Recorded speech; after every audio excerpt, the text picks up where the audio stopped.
massive. Obviously, it's Joining little kids, so I can't show any video footage of it, which I feel awful of because I can never show highlights of my kids doing anything. So the one highlight I do have is I took them out alone, and she's walking properly on the leader now. So you'll see there's a little video of little Mickey in the middle there. And she is doing so well. The other two have really stepped up. They show the rhythm. Mr. Chonky Chonks on the right is maybe struggling a little bit with the pace. Mr. Chonky Chonks. He's gonna, but already now, you can see how much more exercise Lola's getting because of the little one. They feed into each other, right? They've just clicked into this beautiful little posse. This and now little, they keep little you sausage patrol. Yeah, it's absolutely amazing. So, absolutely beautiful. So that was a major success for me. But I'm going to say to Georgie and Jack, who helped teach on the day that she was studying, was just amazing. I'm so proud. So well done. No to my family, man. No one's coming to mess with G and his kids. This is like fight us all, like trained fighters here, man. Oh, but what a beautiful moment to share. I hope you guys had an epic weekend as well. We've got a lot to discuss. We're not discussing footy at all. We've given United their date, but we are going to be chatting something epic when it comes to volleyball because the pros are in town and we're going to learn a thing or two. I can't wait. Oh, I need to warm up first.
Welcome back. Thank you so much for choosing to start your week with us. We'll try and pay you in kind with some energy. There's a lot of positive energy here today, but it's a choice. And I want you to think about that right now.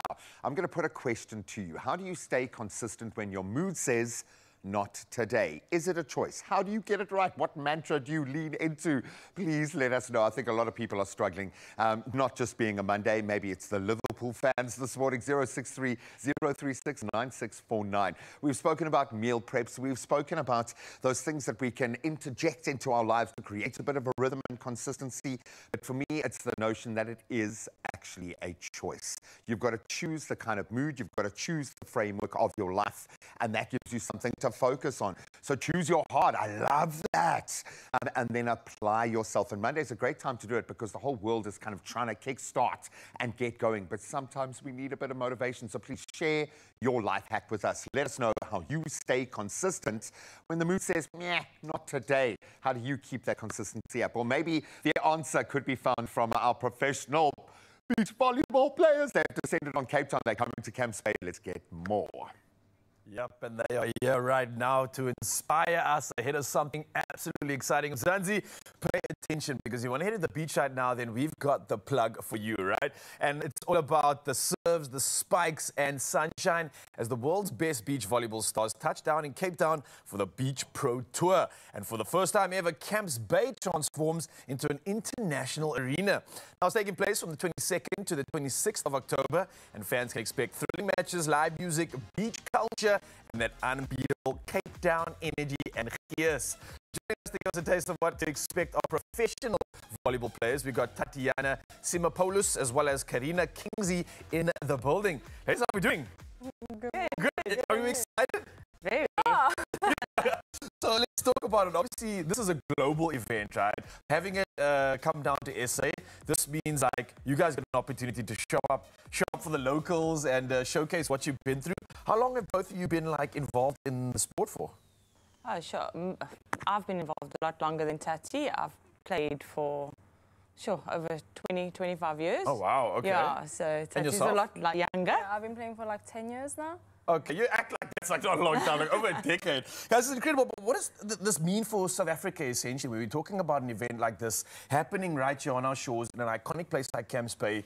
This is quite a big moment, right? It's huge. It's huge. Everyone's excited. From youngsters that play, everyone's very inspired by this. It's so great that it's here. And I know I was talking about like some of the vibes that you can get, but talk to me about what one would expect if they head down to the event. Taking place on the 22nd, what happens here? What does the day entail exactly? Oh, no, it's honestly the best thing to watch the players in action. It's so exciting. It's not hard to understand. So like people in the crowd can come down, they'll get what's going on. There's so much energy. It's in the sun. It's the best thing to watch. It's really amazing. And is it a matter of like, let's say, Tariana, you're obviously one of the players. Are you guys playing together? Yeah. And are you representing South Africa or your personal selves in this instance? Yeah, so we are Team RSA. So we had a tournament this week from Thursday to Friday, and we did finish top. We came first. Well done. So we had the spot to go play in this tournament with the pros. So does that So we got the spot, yeah.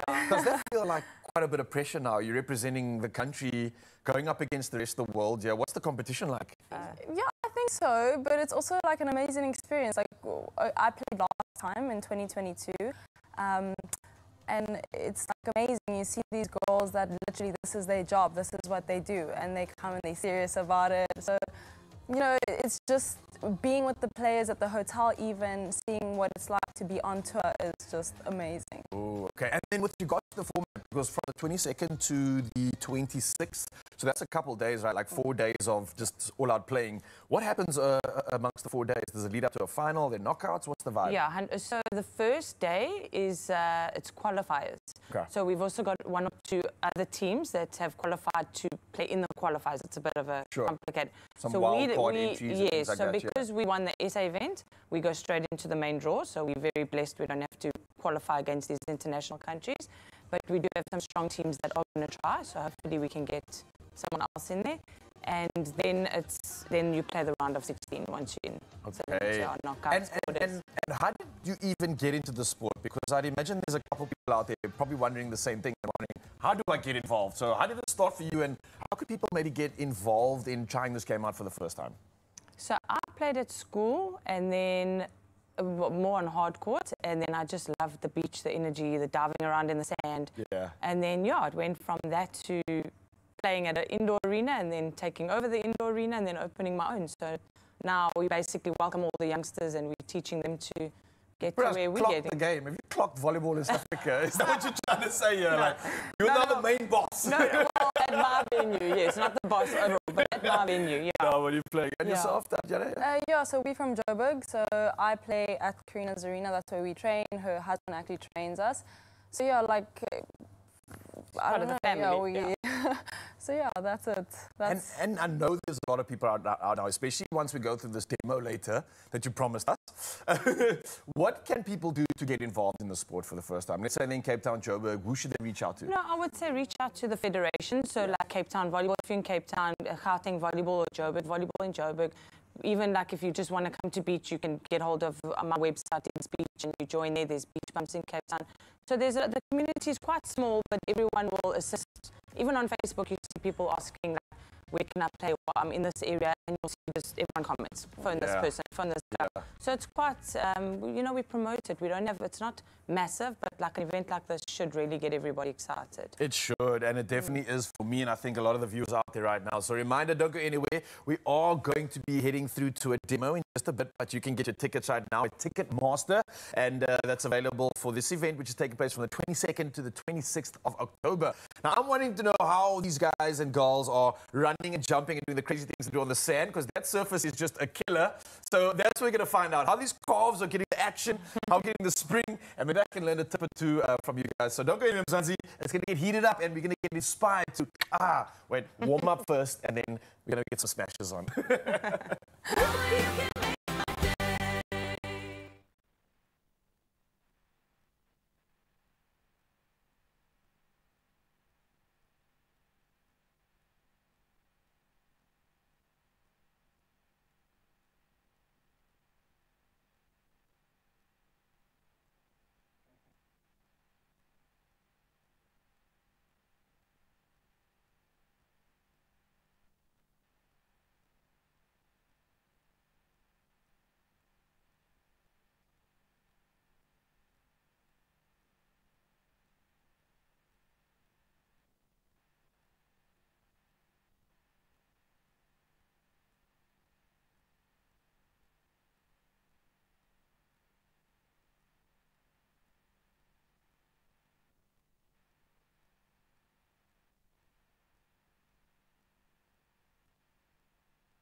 It's my feel-good breakfast show. Oh, yes, Mzansi, welcome back to your Feel Good Breakfast Show. And because it's Monday and we are maybe recovering from the weekend, we thought, let's get you moving with some inspiration. And we chatted to these ladies just a bit about the excitement happening, 22nd to the 26th of October. And we've got every reason to do it right now, because before the world's best hit the sands of Camps Bay, we're going to be joined by our volleyball pros, Tatjana and Karina, for a fun and energetic volleyball demo that brings the spirit, the skills, and maybe some teamwork of this global event right into our studio. So no no pressure at all, but I just want to know everything there is to know about this game. No, I'm joking. So listen, maybe just establish some of the rules here with regards to this type of volleyball, because you get indoor, you get outdoor, you get beach volleyball. It's 2v2, right? Yeah. And you've got a big net that you've got to get over. It's quite tall, so requires a bit of jumping. Yeah. And then you pretty much are hitting the ball across the net, trying to get a point or distract the opponent or make them make a mistake, right? Yeah, 100%. So it obviously starts with a serve. You've got the receiving team's got 3 touches. The third one must go over. Ah, okay.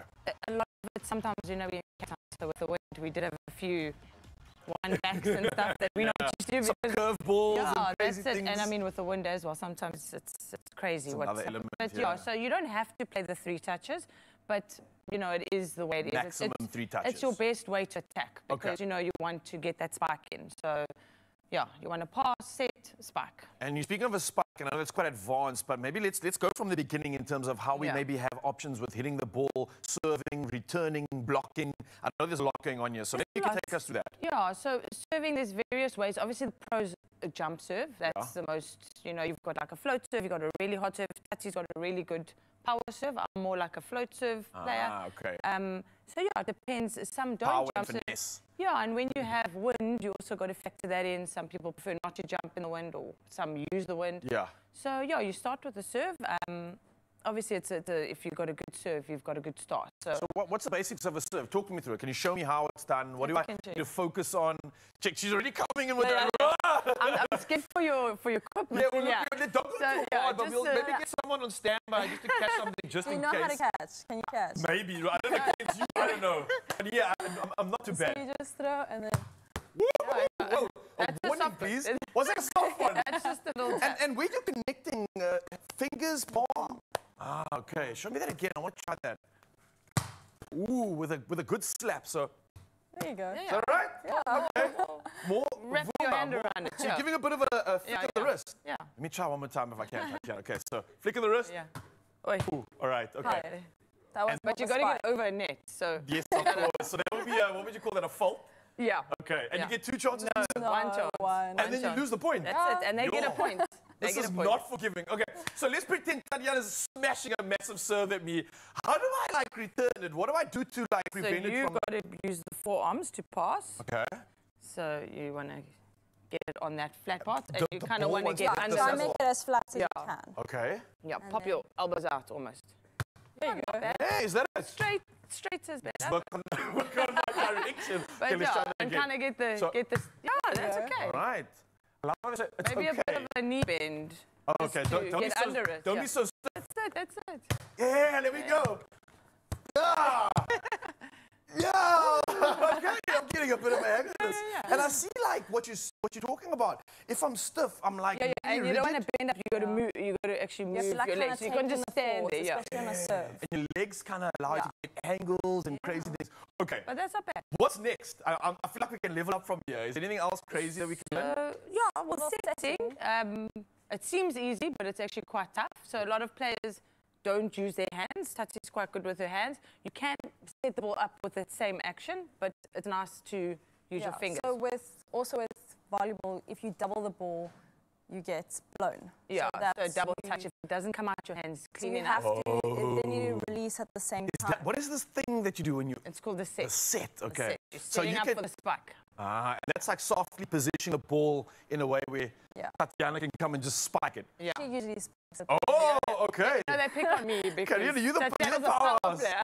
Okay, I would. Okay, can we like show a demo of that somehow? Like you guys setting up a spike. I don't want you to like go crazy, but just the sort of mechanic. Is that possible? Yeah, but I think let me toss it and she can. Okay. Yeah. okay. I don't. Okay, whoa. I don't know about this. Not Don't hard. go crazy because No, yes, can you catch? is it, I can try. So here's the zone where you're gonna try me. Just move anything crazy out the way. Yeah. I'm scared. It's when quite I see it. controlled. Okay. I'm scared of the Yeah, no, it's Just fine. go for it. We live on TV. Why not? Ooh, okay, okay, okay. I see. I can see, even see. put it up in a better got area you. for her there. That's better. Wow. Okay, we found the limit. These guys felt this thing banging on my chest right now, and that's probably like what, 10%? Yeah, it was started. Oh, you guys are absolute queens. Thank you so much for showcasing the talent that you have. And I'm wishing you nothing but the best of luck. This event is Thank going to be you. killer. Mzansi, get down to it. Obviously, get over to Ticketmaster to get your tickets from the 22nd to the 26th of October.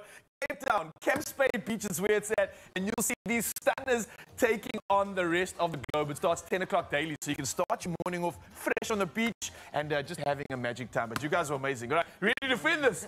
No, I'm only playing. I'm just scared. I can't replicate your power and that stuff, guys. Oh, Riley Pants, I think we figured it out, dude. The reason why you've been winning so much throughout your career is you've only been competing against men, dude. I think we've now figured it out. I've seen you lose more this year than you have in your entire career. That's crazy. We can all do with a win on a Monday, I think. And sometimes, let's be honest, the best meals are born from something that feels like an absolute disaster. Maybe just cleaning out the fridge and using what you got. And that's the spirit behind this one pan mince and veggie skillet. It is exactly that, one pan, but it's comforting, it's flavor packed, and it's gonna, I think, save the day. If you think you've got nothing left in the pantry, it's gonna turn into a full-blown feast. You're right, dude. Yeah. Do you need a little ice pack? Bro, this shit's a hardcore. The power that gets generated. It's like a willow tree, eh? My chest is still stinging. It's okay.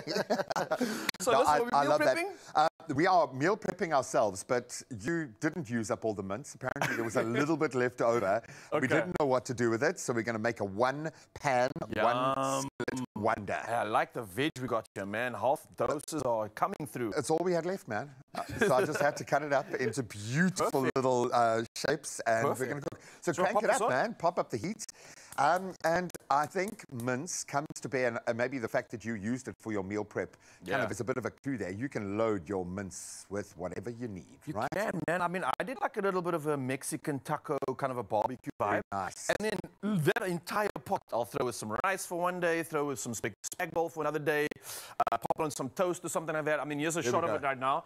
We did some pasta on the one. So is that for Monday, hey? So this is actually just Monday and Tuesday's meal prep.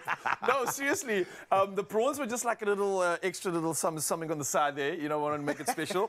But literally, that's like 2 kgs will probably last us like 2 days. That's about it, bro.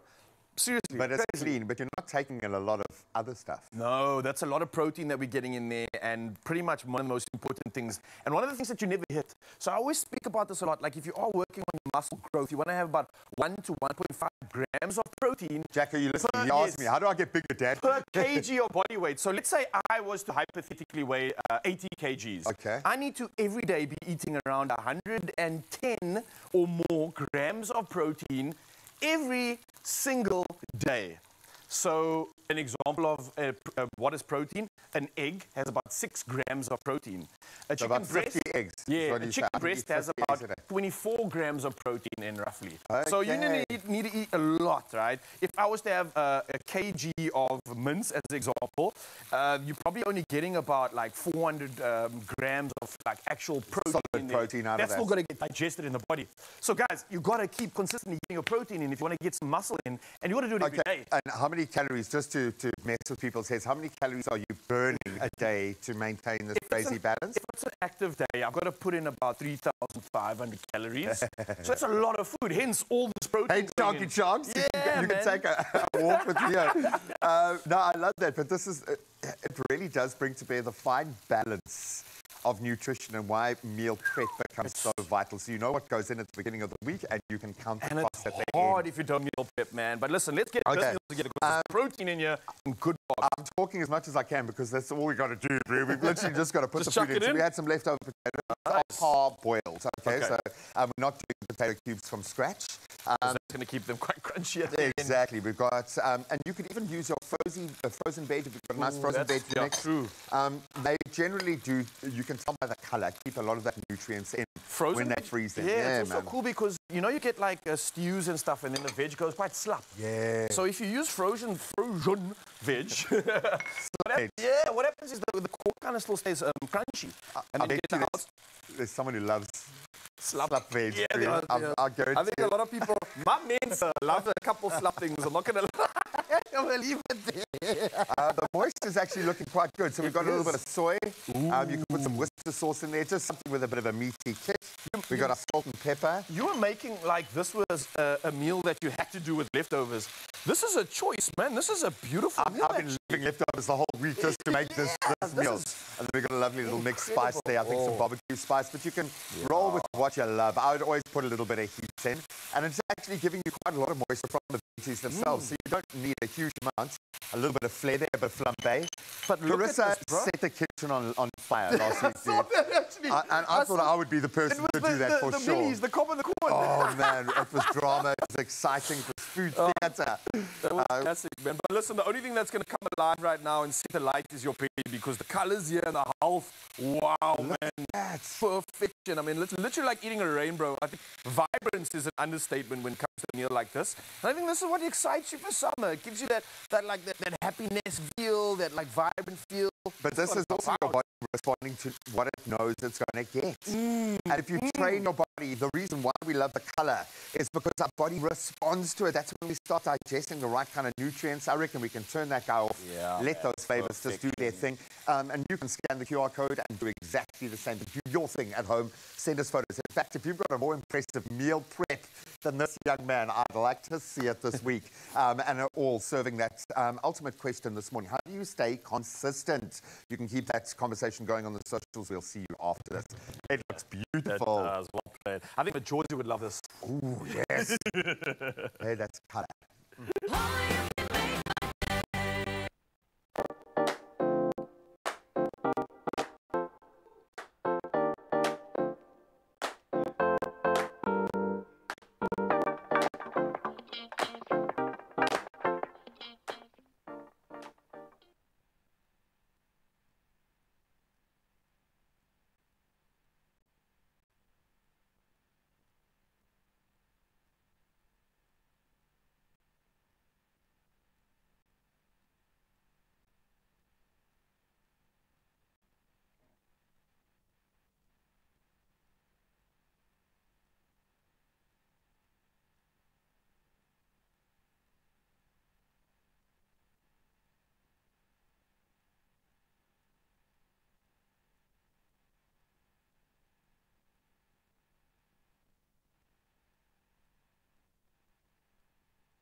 It's my feel good show. So you can tell by the fact that, welcome back first of all, so I'm getting a little ahead of myself, but I'm so excited, my face is literally cramping right now because I get to introduce this guy, fresh off his European tour, and it rocked. Majosi recently released a heartfelt new single. It's his saddest yet, You and I, that opens up about love, about music, and those moments that really do matter, just to remind us. Maybe, in fact, you need a reminder right now. Take a listen.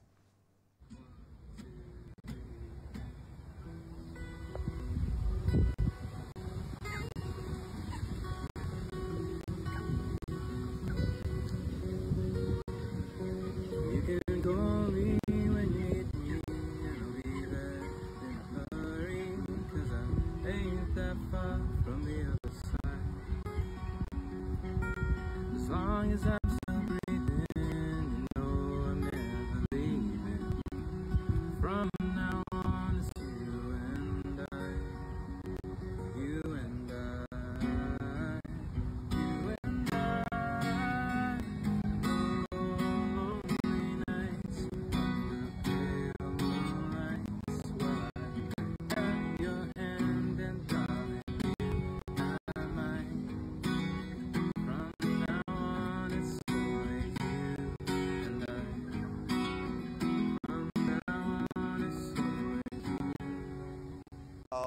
behalf of the little German school on the other side of that beautiful lake in Germany, can we get a round of applause for my I love you, Guy. I love you so much. First of all, because you'll accept my strange DMs from wherever you are in the world when I've seen a cool hook or something online. You are spreading love on another level, my friend. Europe now understands the love coming from South Africa because of you. How was the European tour? Before we talk new music. It was great, man. Honestly, like it was my first European tour, so like I learned a lot. I visited a lot of new places. I got to experience new cultures and just immerse myself in something that's totally different than what I'm used to back home.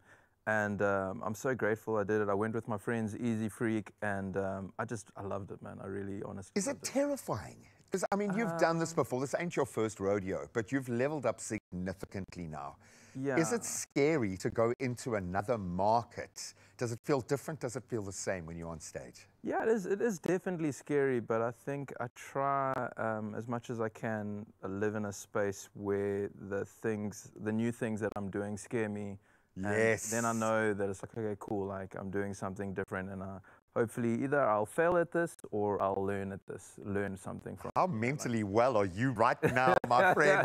I love this because musicians like you, because you lean into love, help the rest of us process and get through our day. And that's a vitally important thing. New music, is it the saddest song you've ever written? When you express yourself in this way, where does it come from? Is it a moment? Is it a line?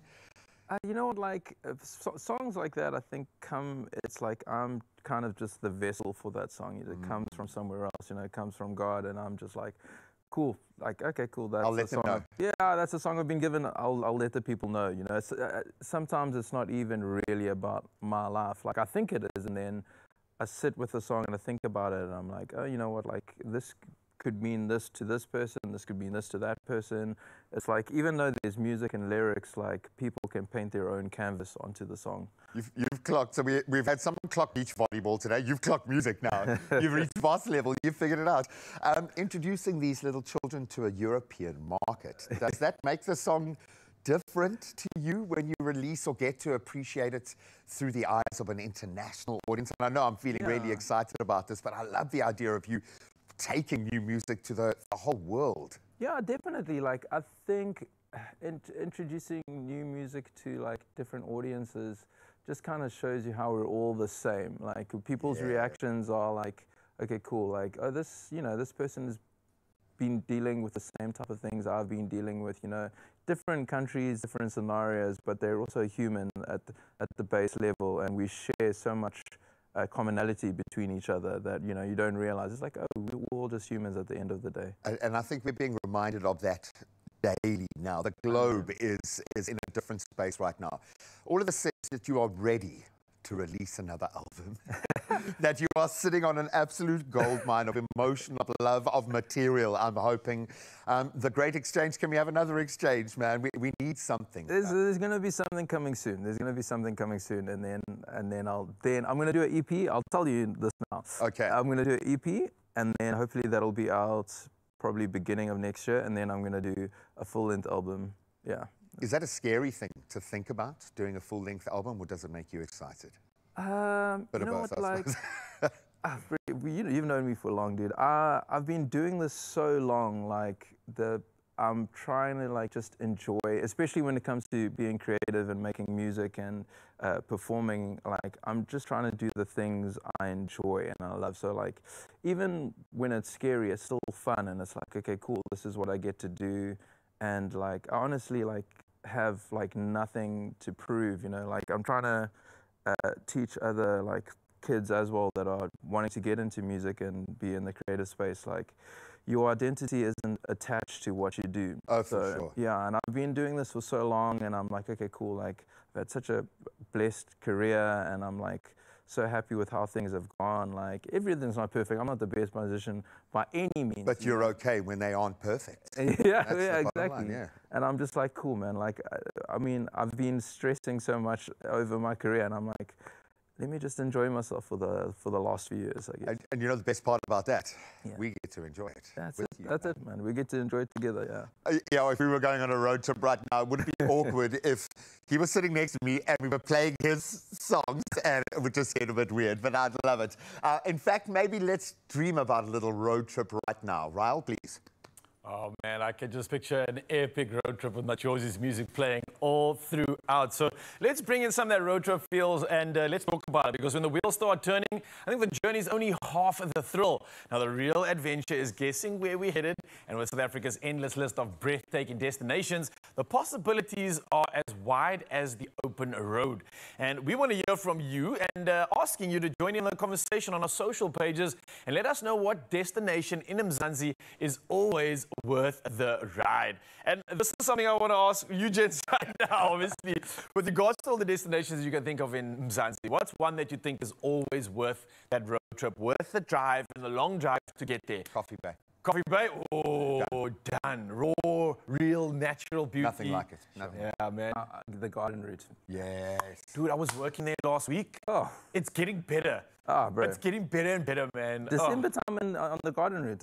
It's wild, eh? It's You know, there are people who don't actually have a destination. They just drive up and down the garden route. Yeah, You can, bro. For like I 3 love weeks. that. I think- You could literally do that for an entire I think holiday. there are people eh? still busy doing that from like 3 years ago. They haven't finished the That's why journey. Neisner exists. I love that. So obviously, a spontaneous road trip, that would be cool. But if it was like, let's say, a short weekend away, what would you do then?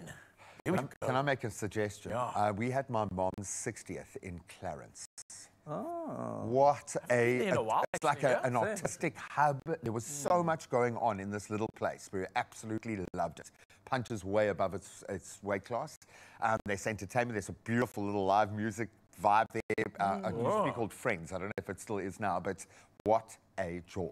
Ooh, okay. Absolutely I cool. love Yeah. the sound of that. But Josie, anything pop into mind when you think of a quick, sneaky weekend away? I don't want to pump this place up too much because I don't. No. You know what I'm It's saying? going I to don't not be wanna- sneaky I anymore. don't want to be too busy, but like the Drakensberg and the Oh, Midlands yeah, in general is dude. so underrated. Like whenever I go there, I'm like, oh, okay, we can't let the internationals know about this, Joel. Let's keep this one to ourselves. It's beautiful. And the Midlands is unbelievably underrated. It's like bro. Hobbit land. It's like, it's yeah, full on man. Tolkien Yeah. vibes. Yeah. I love it every time. So, listen, I love the inspo here, but it's time to play a game. Was Now- that not the game? No, I thought bro, we- this is just a I convo, thought man. we were winning, man. Getting into the spirit of things. Well, listen, it's time to put our travel smart to the test with a fun game. We're going to be calling this Destination Charades. Now, Okay. one of us, it's probably going to be me, is going to act out a popular South African road trip destination, and then you two have to guess what it is. Okay. No words, just actions. All right, are you ready for this one? I hate to say this, but this is kind of like working with you most of the time, eh?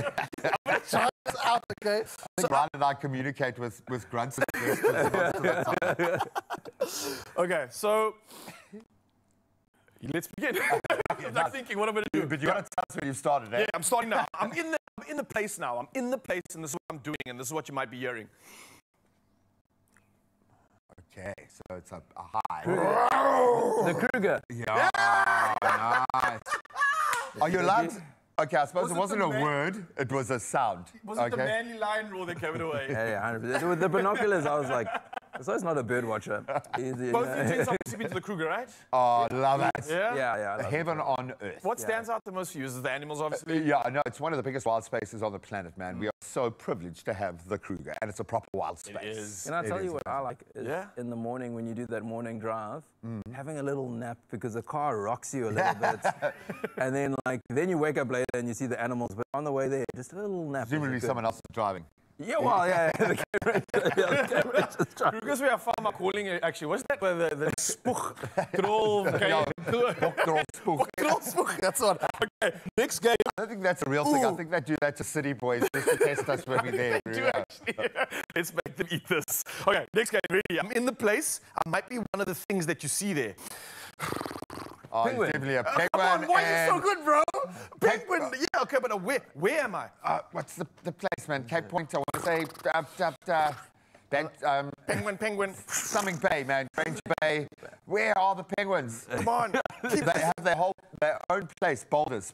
Is that a place? Boulders Beach. Come on. the one. What's that whole area called? Like Simonstown? Simonstown, yeah. Pretty much after Simonstown, you got Windmill Beach, you got Boulders Beach over here, and a whole lot of other beautiful beaches like Seaforth.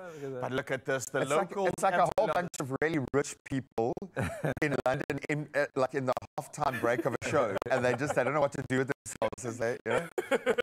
Okay, last game, guys. You'll see me doing this, and you see me here all the time. It's pretty close. I know right, ready? Already. Don't say surfing. Don't say surfing. Come on! Which beach? Yeah, which one? Where do you see me all the time, man? Just like walking on the nose. Okay, it's a Longboard. But Jose, you have owned this one, bro. Well done. Museum Beach is obviously what we're talking about. And I hope, Mzansi, you enjoyed this game of destination charades. I put my best acting skills on, but look at this beach. Iconic. Iconic. Now listen, those are only a few of the incredible destinations our country has to offer. And earlier we asked you what destination what destination in Mzansi is always worth the ride. So let's see what some of you had to say, because your comments came through thick and fast. Matakala, well done. Good morning to you. I'd love to drive along the stunning wild coast in Durban. The scenic views, beautiful beaches, warm weather would make for an unforgettable adventure. Matakala, I've done that, and you are 100% right. And beautiful diving too. Malloy Morifi says definitely Dalstroom in Mpumalanga or Herningsburg in Limpopo. I have no idea about that. Dalstroom, we used to go on like school camps and stuff there, and it was always cold. That's what I remember. It was just freezing cold, but it's beautiful. I think there's fly fishing out there in Dalstroom. Hey, we've got every reason to go out there and make the most of the beauty of South Africa. So wherever your next adventure takes you, from the bush to the beach, doesn't matter. All you got to do is make sure you get there powered up and ready to feel it all. And you can fuel your journey with Shell V-Power, engineered for performance. So every day and every drive feels like the destination. Now, here's a reminder. 5 lucky couples still stand a chance to win a once-in-a-lifetime road trip and track experience for 2 with Shell V-Power. And all you got to do is simply spend 750 Rand or more at Shell, tap your V Plus rewards card 3 times this month, and voila, you could be hitting the road in ultimate style. Now, the T's and C's apply. And of course, we don't need to know anything other than, but Jaws is still in town. We got music to talk about. We'll see you soon.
It's my feel good breakfast show.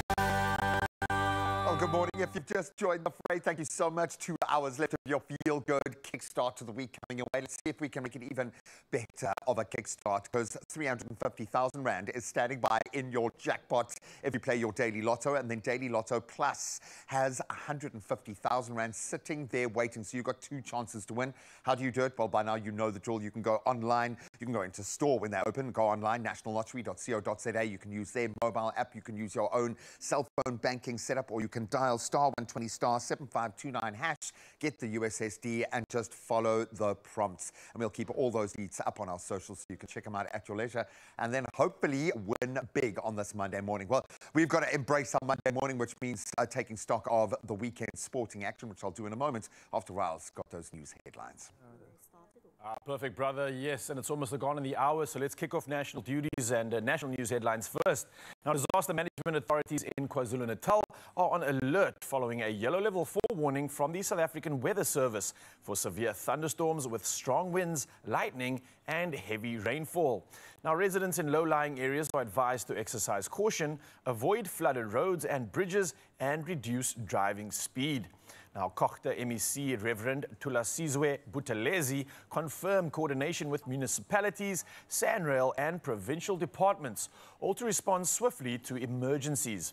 Now, motorists and communities are urged to report weather-related incidents to local disaster management centers as authorities continue to monitor evolving conditions.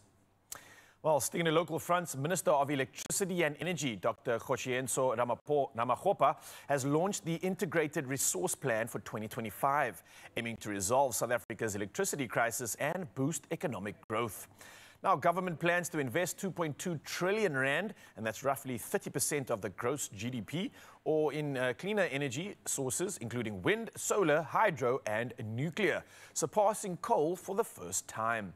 Now, Eskom's energy availability has risen from 48% to 70%, and the plan seeks to create jobs and establish reliable, affordable electricity, and that's to attract industries and drive structural economic growth. Well, on to international headlines next. Now, protests erupted across all 50 U.S. states yesterday as No Kings demonstrators rallied against President Trump's policies, with organizers estimating 7 million participants from New York to Los Angeles. Now, crowds demanded protection of democracy, reforms to immigration enforcement, and opposed authoritarian tactics. Now, Washington and New York say peaceful marches, while Los Angeles witnessed limiting crashes requiring tear gas. Now, protesters used colorful signs and creative displays, including a giant Trump balloon. Now, Trump reacted by posting a series of AI-generated videos to his Truth Social platform, depicting him as a king. Interesting stuff. Well, carrying over the headlines, in Zimbabwe's cabinet has approved the National Artificial Intelligence Strategy for 2026 to 2030, and that's to harness AI's economic potential while managing social impacts. Now, the framework integrates ethical governance and strengthens workforce resilience, and it furthermore aims to boost innovation, public service efficiency, and competitiveness across sectors such as agriculture, healthcare, and manufacturing. Now, the strategy also advances digital transformation, broadband expansion, and skills training. Now, officials say the policy aims to balance technological progress with regulation, positioning Zimbabwe as a key player in the global digital economy. Well, to wrap things up with these headlines, a British farmer in Manchester in the UK has given her dairy cows the ultimate treatment. Listen to this. A live jazz concert. Yep, you heard correctly. And that was to hope that the smooth sounds would boost milk production. Now, the Dixie Beats band performed a 30-minute set for Jersey and Holstein cows at Smith's Hill Open Farm after owners read that jazz can increase yields by 4%. Now, at first the cows were a bit shy, but soon they moved closer, with one fan named Peggy glued to the fence.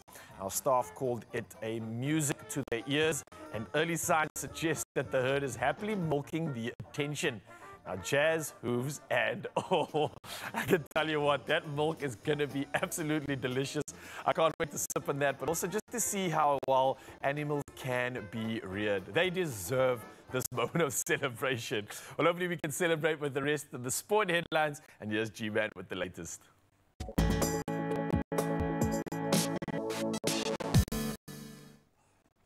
I think they call that vitamin J in the milk. Absolutely love it. Hope we see that across our farmlands pretty soon here. But I've got a different word to spread, obviously, after the United Rugby Championship action this weekend. So let's delve right in with the DHL Stormers. They maintained their unbeaten Vodacom URC run with a dominant 31-13 win over Zebra in Parma, led by Sasha Feinberg, and Gomazulu's brilliance yet again. He's on fire. Meanwhile, the Sharks, they suffered a shock, and I would imagine very frustrating 34-26 home defeat to Ulster, despite their Bok-loaded lineup, pretty much the box out in that field. And then the Lions, they beat the Scarlets 29-18, looking really strong. And the Bulls, a bit of a nervy one. They edged out Connacht to 28-27. Now, this is worth screaming from the mountaintop. South Africa completed a historic double at the 2025 African Hockey Cup of Nations in Ismailia, with both the men's and women's teams storming to victory and booking spots at the 2026 FIH Hockey World Cup. Well done. So the men thrashed our old foes Egypt 5-1, while the women, they crushed Ghana 4-0 to claim their 8th consecutive crown. Now let's get back into the cricket, and the big guns are now head and shoulders standing out. South Africa powered to a dominant 10-wicket win over Sri Lanka in Colombo on Friday, with Laura Wolfart and Tasman Brits unbeaten in a flawless chase. Then a rain-abandoned clash between New Zealand and Pakistan on Saturday meant that the Proteas have booked their place to the Women's World Cup semi-finals alongside big guns Australia. Got to say, England also looking very strong, but our ladies are in with a shout. Now, you might think that I would leave this particular piece out, but we've got to put it in there. This one's just for Ryle this morning. Manchester United stunned Liverpool 2-1 at Anfield, with Harry Maguire, the man of the moment, his late header sealing victory and easing the pressure on boss Ruben Amorim. You could see what it meant to the man. And then a little bit earlier in the day, Arsenal beat Fulham 1-0 to stay on top of the standings, while Erling Haaland's brace fired Man City past Everton, certainly kept them in that chasing pack. Go and have a look at the top 5. Pretty interesting stuff in the Premier League, but that's where we leave our sport for now. I think by now the roads should be up and running. Let's get the latest on the traffic.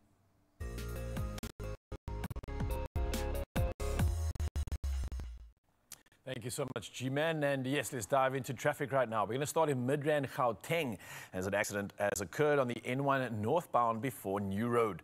Now, you can see this on the visuals, but the middle lane is closed currently and delays are expected. So please drive cautiously and consider alternative routes if you are passing through.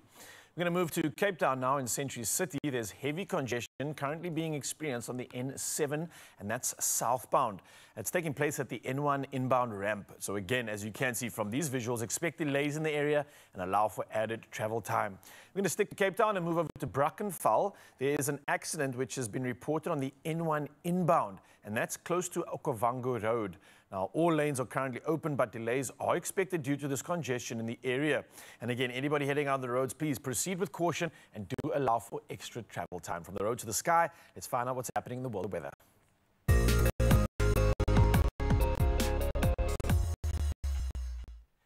Yeah, reporting on all things weather, and the South African Weather Service has issued a yellow level 4 warning for severe thunderstorms over the western parts of the northwest, with flooding of roads, low-lying areas and possible bridge closures expected. Now, a yellow level 2 alert is also applying to western and central north and west, the extreme northeast of the Northern Cape and the northwestern parts of the Free State. Now, residents are urged to take precautions as heavy rain, hail and strong winds could damage property, vehicles and affect livestock and agriculture. Well, hopefully we can turn things up a bit with another sunrise view. And again, Nancy has come through all the way from Pennington in KZN. And let's take a look at this one. Oh, it's a banger. It looks like the clouds are just slightly hiding the sun from rising up, but it's giving somewhat of a diffusion effect here, which I just love. Painting that sky, lighting it up with orange, and it's just kind of like an ominous feel that we got here.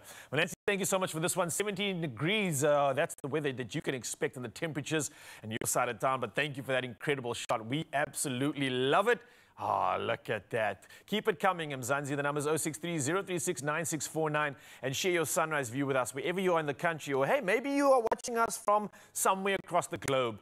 Share us a picture, and we'd love to then share it with the rest of the world. And yeah, another opportunity once again to see what temperatures you can expect on your side of town. Enjoy.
daughter's son in Uppington last week. It was about 37, and literally like the graphic broke on the screen. Okay, so Uppies, I hope you're surviving the week. Too bright.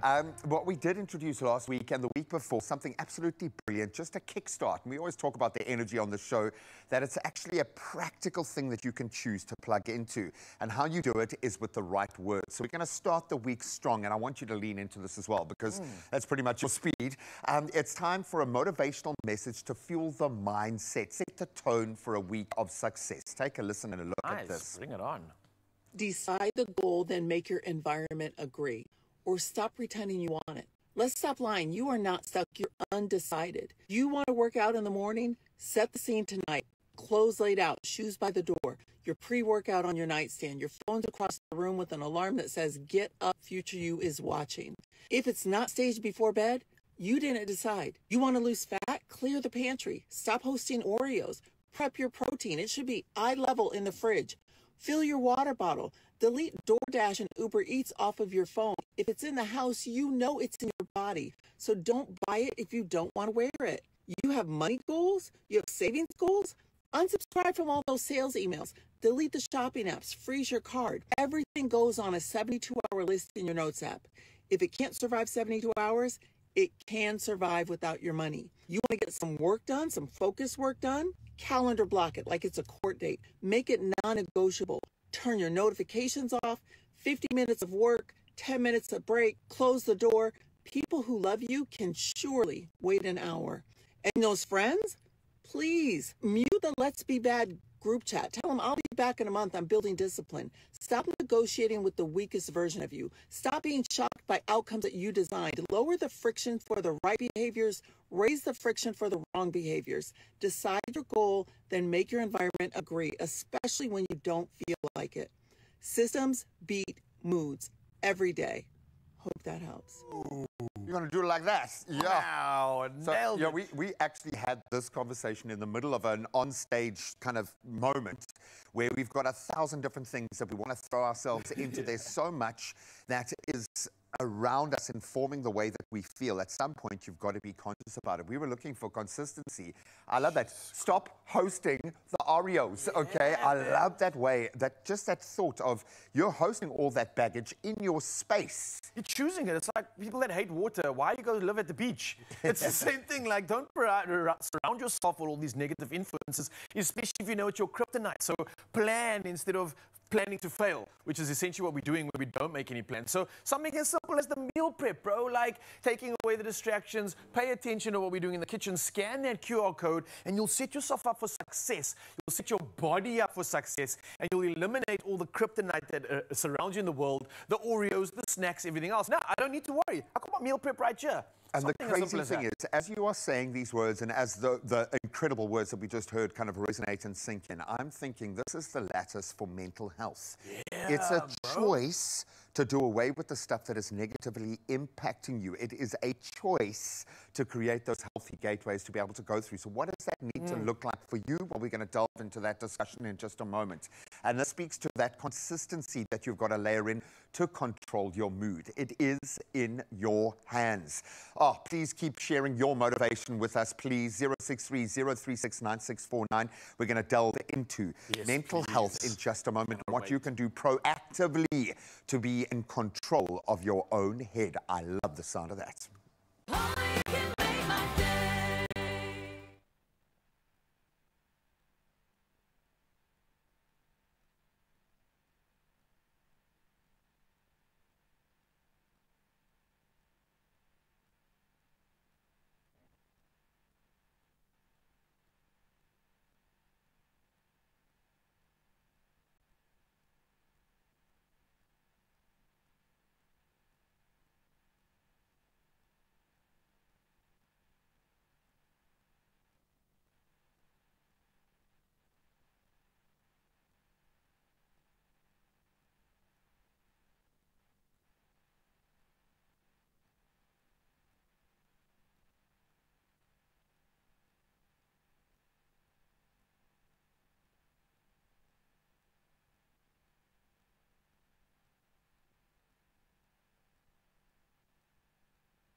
It's my feel-good breakfast show. Oh, yes, Mzansi, welcome back to Feel Good Breakfast Show. It is Monday, and as we get into the year, a lot of you might be feeling like you're taking strain or you are struggling. But hey, let's talk about something that might lift you up, because the sky above Cape Town will come alive with color and courage this weekend as the 31st Cape Town International Kite Festival returns in full swing. And it's hosted by Cape Mental Health, which is the festival's theme this year, and it goes with the hashtag Courage to Fly, a symbol of resilience and mental wellness. Now, for the first time since the pandemic, the festival resumes its two-day format at a new venue, nogals. We are offering a vibrant weekend of kites, music, and advocacy. So joining us, we have Professor Ingrid Daniels, our CEO of Cape Mental Health, as well as our award-winning musician. He's like family for us, but George is still here and long been open about his own mental health journey. So two incredible human beings that I got to firstly say officially, good morning. How are we doing?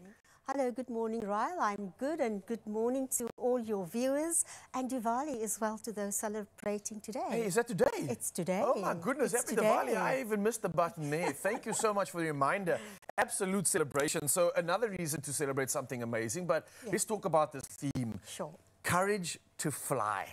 I love it, but let's extrapolate this. What does it mean, Ingrid? It's a beautiful theme.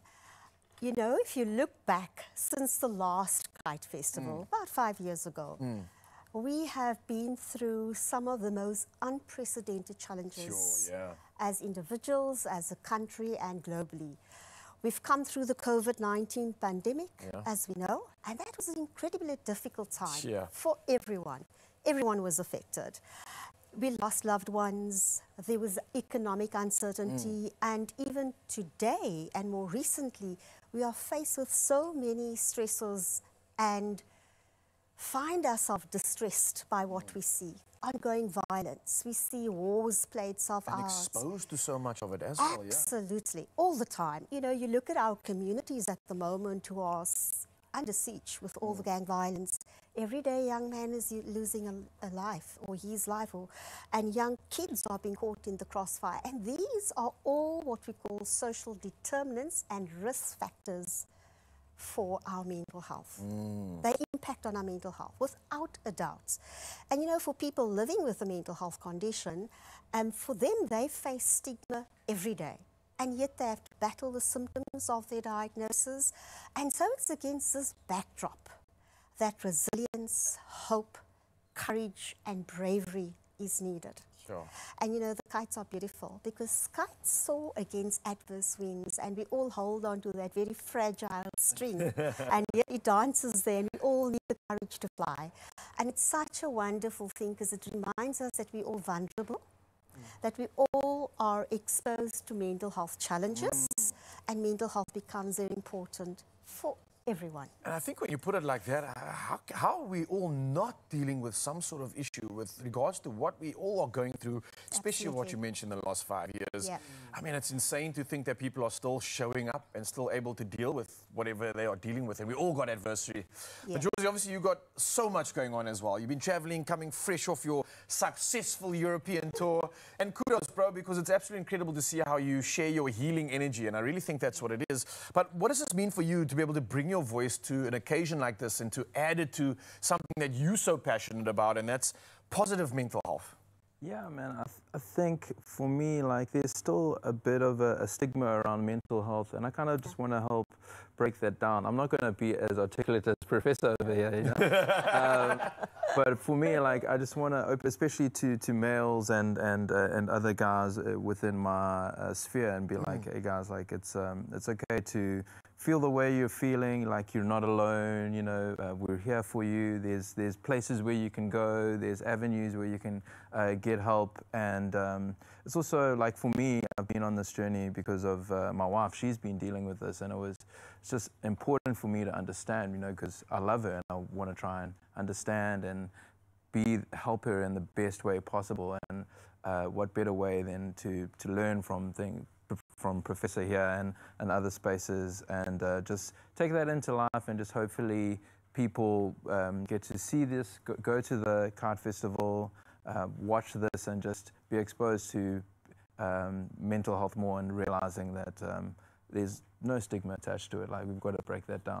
You definitely do, man. And I think you lending your voice has definitely offered a more of a safer space in terms of the feeling. You really do usher that, and I really do appreciate that. And what you do for men, especially when it's so hard to speak about these issues. Yeah. But you mentioned this earlier. Obviously, pre-COVID, there was a lot that went down, and the festival's format is now officially back, right? So we're not just celebrating the fact that it's back, but celebrating the fact that it's in a new venue as well. I believe it's Youngsfield Military Field in Ottery. That's correct. What was the reason for making this decision?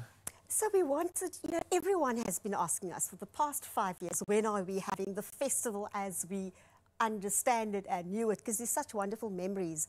The Cape Town International Kite Festival is magical. It's a magical event, and people remember this, and they kept asking, you know, when are you going to have this? So we are back 5 more days to go. It's a brand new venue.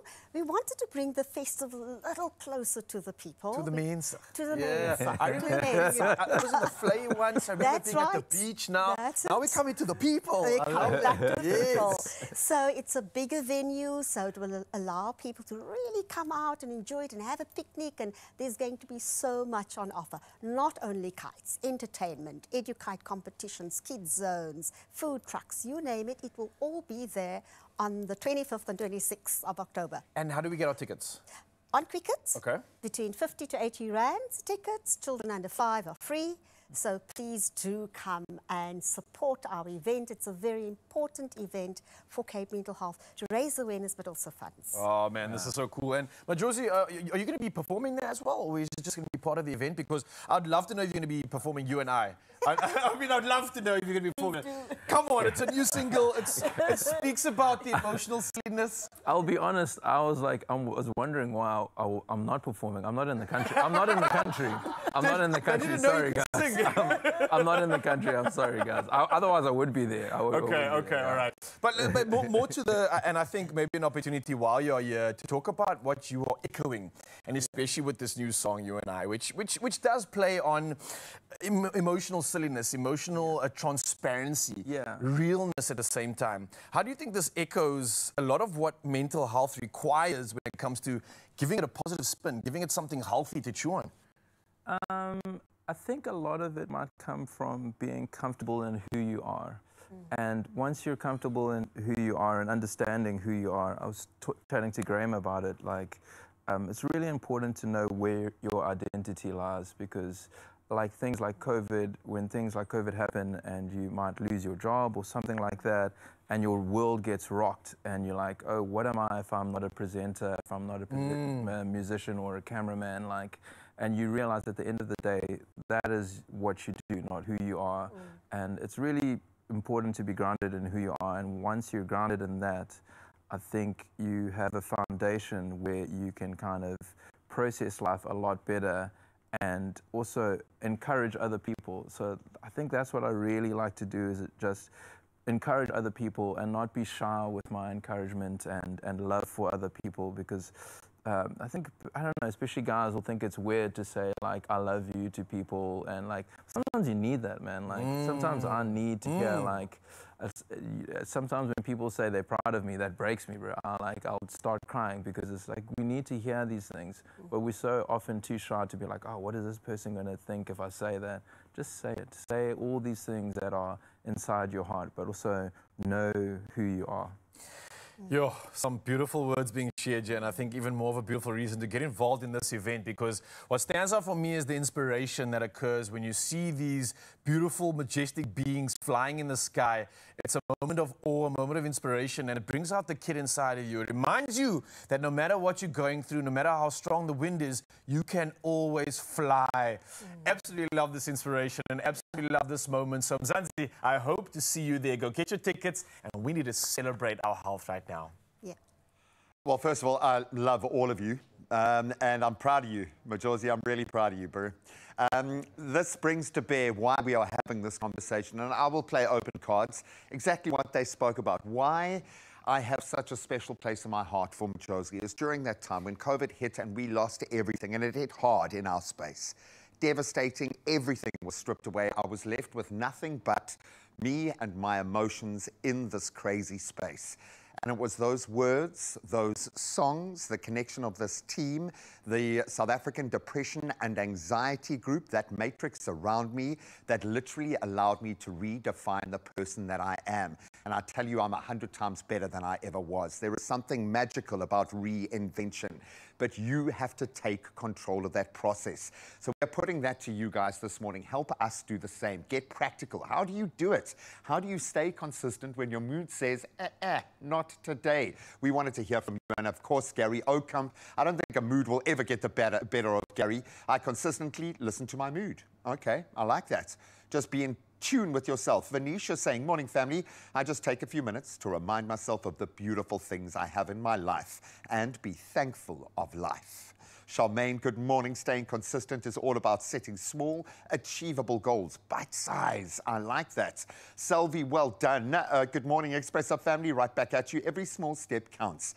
And before you know it, you'll be making progress. Keep on going. One foot in front of the other. Maybe it's just getting out of bed right now. Just do it, act, and we'll continue this conversation on the other side. We'll see you now.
It's my feel-good breakfast show. Yes, Mzazi, welcome back to your Monday edition of the Feel Good Breakfast Show. And wow, what powerful conversation we've had. All about inspiration, all about garnering and encouraging positive mental health and realizing what external factors influence it. And not also the fact that there is a celebration in the Kite Festival, which is more than a weekend of beauty in the sky. It's a bold voice in the conversation around mental health in South Africa. And this year's global awareness theme highlights the long-term toll of violence and crises on emotional well-being topics, and especially those that hit close to home for many South Africans. Now, still with us are Professor Ingrid Daniels and musician Majosi, helping us look deeper into how courage, creativity, and community can uplift the mind. Important conversations, and especially nothing against you, obviously, Prof. Ingrid, but especially amongst men. The ability that we have to speak freely is lacking. And I love that people like you are here to inspire us to have more of these conversations.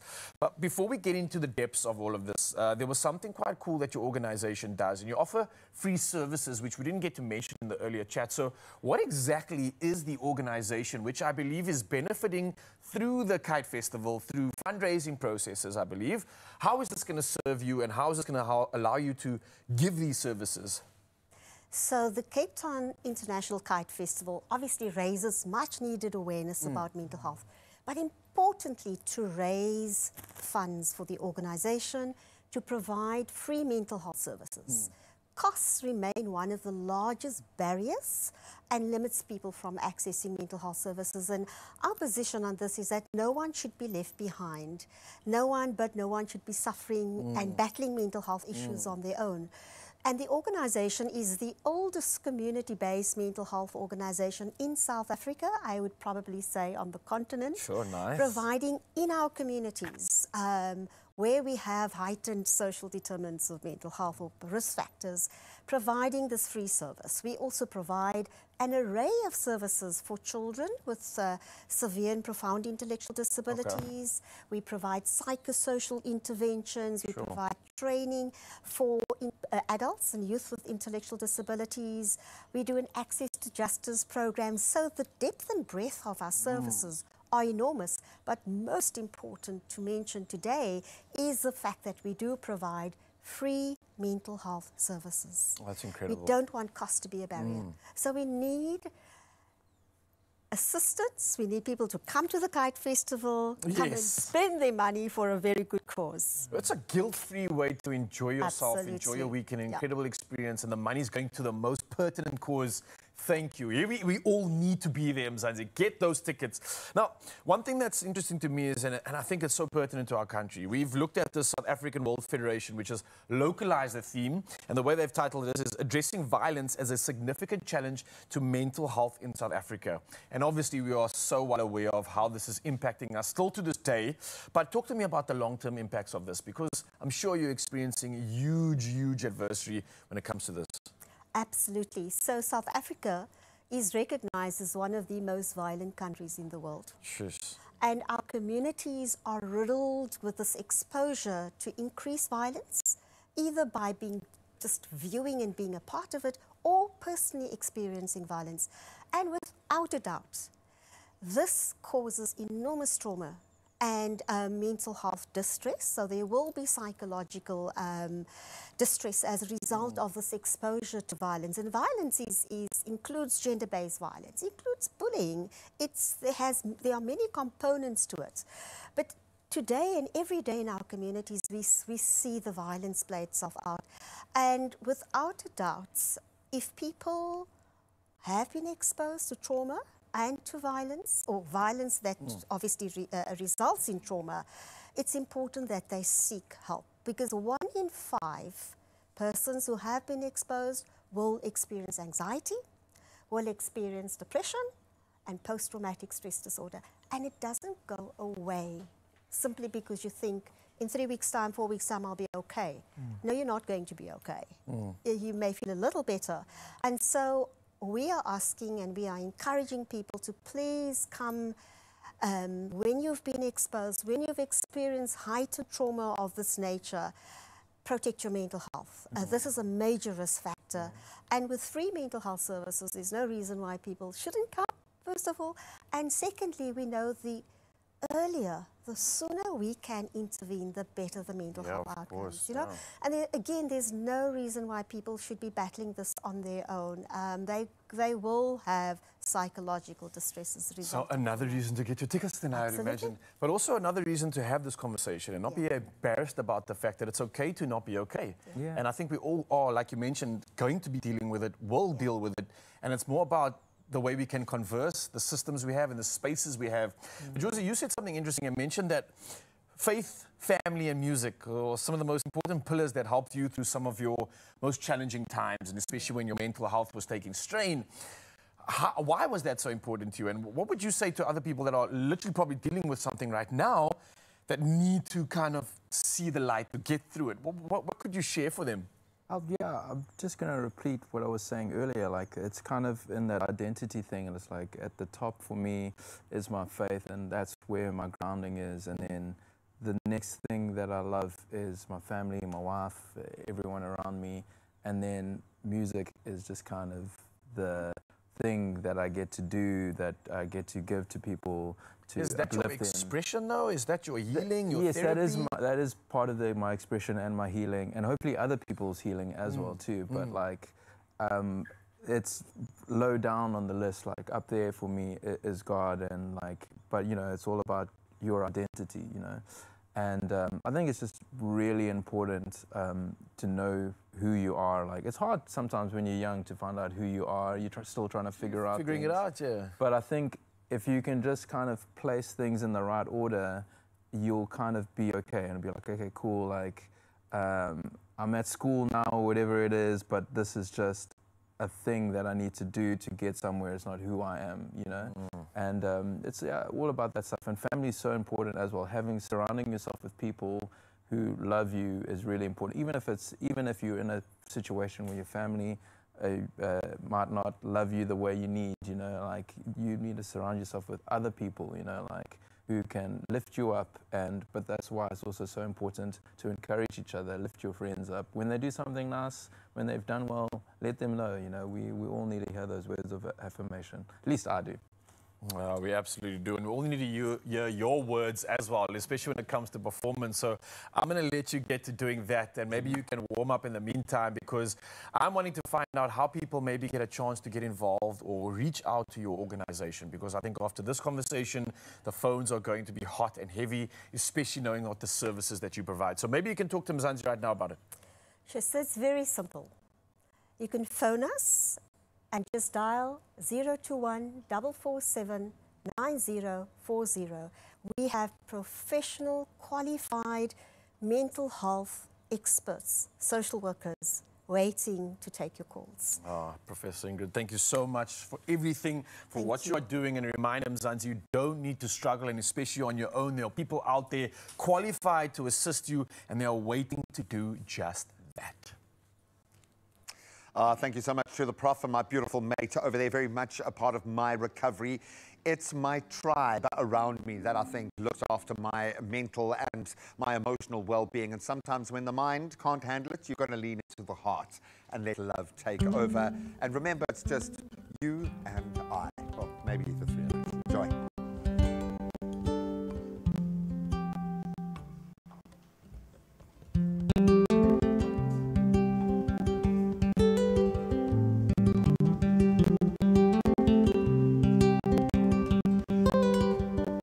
You can call me when you need me, and I'll be there in a hurry, 'cause I ain't that far from the other side.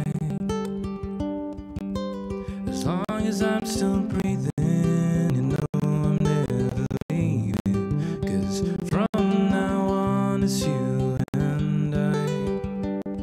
You and I. You and I. No more lonely nights under pale moonlights. Well, I've got your hand, and darling, you got mine. From now on it's always you and I.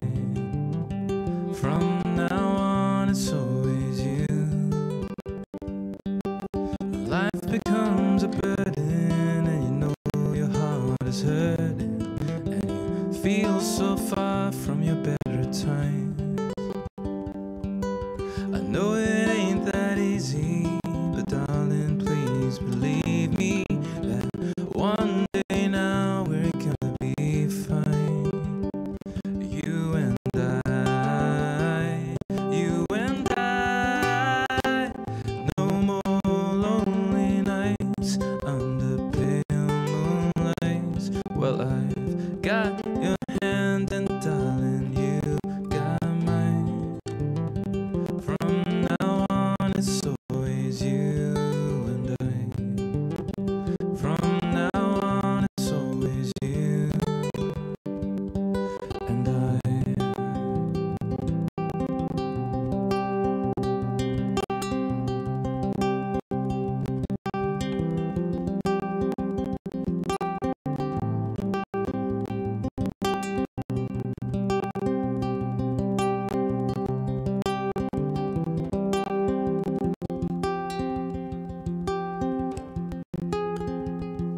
You and I, you and I.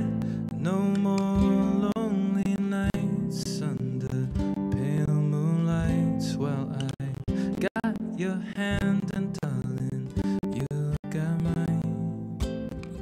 From now on it's always you and I. From now on it's always you and I. From now on it's always you.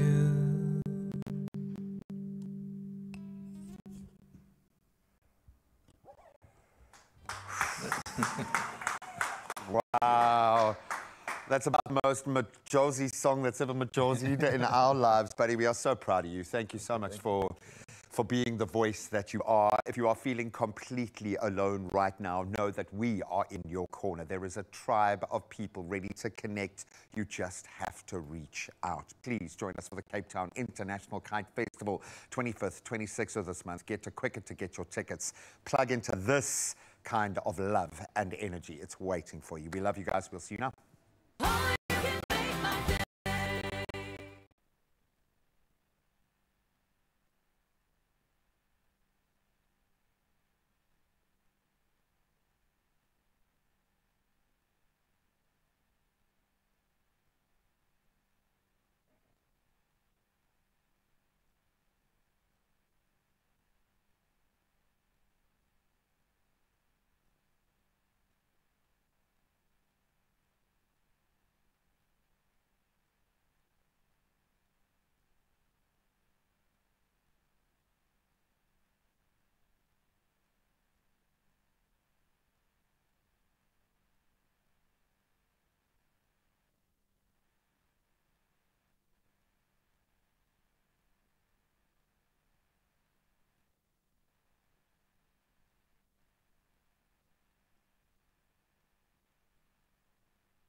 It's my field of practice show. Welcome back, you beauties. Now, because he's been so lazy and just not sitting on a building site at all working, I thought, let's see if we can lift his game and bring in the handy heroes. Absolutely. What you getting ready for another episode of Handy Heroes, and today we're heading to Midrand Paint Center in Johannesburg, and this is where the perfect painting experience comes to life. And they have a top choice that we're always sharing with you. All right, and this one is Plascon Easy Living Roof and Paving. Ooh. It gets the job done. Let's dive in and see why it's their absolute trusted favorite.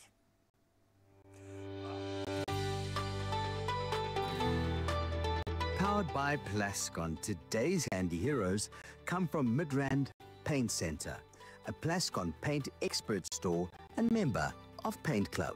Midrand Paint Center opened its doors on the 23rd of March 2023. The store specializes with waterproofing. We also specialize with Plascon paint. We cater for everyone. We're passionate about our customers. We're so proud whoever comes into our store, we guarantee that they'll get a good service. What makes it the best store in the area? Because of we cater for all high clients, medium clients, and the lower clients. Midrand Paint Center is the best store to buy Plascon paint because we do have a fully experienced salesperson that they can give you a best advice that you can not find it anywhere in other stores. The reason why I love the Plascon brand is just because even the management, When we have a problem, they come and assist us. My favorite Plascon product is Easy Living. Easy Living is the best product. You can use in and out, and it's fully washable. The advice that we always give to our customers is that the preparation is a key to a perfect finish. Our motto is that as Midrand Paint Center, that's where you find perfect painting experiences. Today's Handy Heroes is powered by Plascon Wall and All. Unmatched dirt, stain, water and fade resistance to keep your walls beautiful for years. Plascon, together we've got this. Thank you so much. On behalf of all the people you have helped in their critical moments of need, thank you. We absolutely love you guys. Go and show them some love. Maybe you want to take them this particular recipe because you could pack it up and take it. This taco seasoned mince is our absolute best. It's a new meal prep hero and it can kind of manifest in about 100 different ways, which is why we like it. Savory base you can turn into 3 totally different dinners straight off the bat. So pile it into some soft tacos, nice. Yum. Spoon it over some crunchy nachos, bit of cheese, come on. Load it into wraps with salad and rice. Come on now. Think of this as a make once, mix and match solution for easy, flavorful meats all week long. This is meal prep on another level, buddy. I'm getting so much good inspo with all that mince I made now, bro. Okay. This is a winner. So Love it. you've taken care of the first part of the job beautifully. Well mince done, lad. And onion is in here and a little bit of garlic maybe, so we're ready. Now we're not going to hold back on the spices because taco needs to punch. It needs to punch above its weight class. So we've got mixed herbs. Mexico. Let's do it. That's the one accent we haven't injected this morning. I've had some colourful ones. Okay, so we've got mixed herbs going in. Yes, mixed herbs. Cumin, one of those big heavy spices. That's correct. Give it that groundiness. I'm hoping this is all the coriander left in the world and we're just going to use it right up right now. Do you know, you and I seem to be fine when it's not fresh coriander. Yeah, I know that. I'm starting to recognize coriander in other things, which I think my palate is educating itself. Ooh, all these amazing chefs are panel beating that into me. This is your area of enjoying chicken livers then. It's like an acquired taste, they say. 100%. Yeah. Now we've got some paprika. Oh, yes. Now we're going to Mexico, get a bit of heat in and there. it is. You can add, I would layer in the bird's eye chili for something like this. Make it hot, make it sweat. Why not? But we've got some beautiful little smoked chili flakes. Takes a nice. little bit of the heat out, but there Not are as some... fire. And you'll see some seeds in there, so you're going to get a little bit of heat from it, but it's not overpowering. And then we're going to just cook those guys through just a little bit to essentially kind of get the oil on the spice. It's almost looking like a dry version of chili con carne. Yeah, like a chili con carne. Like this is kind of like that, but just not as mushy and stewy. I'm surprised it hasn't taken off in South Africa. Do we have a South African version that's different? Like us, but Boertjie's is not quite the same. Yeah, but that's true. Yeah, I thought we would have lent into that. Spicy mince. Yeah, exactly. A mince roll at Tuck Shop. Yeah. And that's looking great. I can smell those beautiful spices.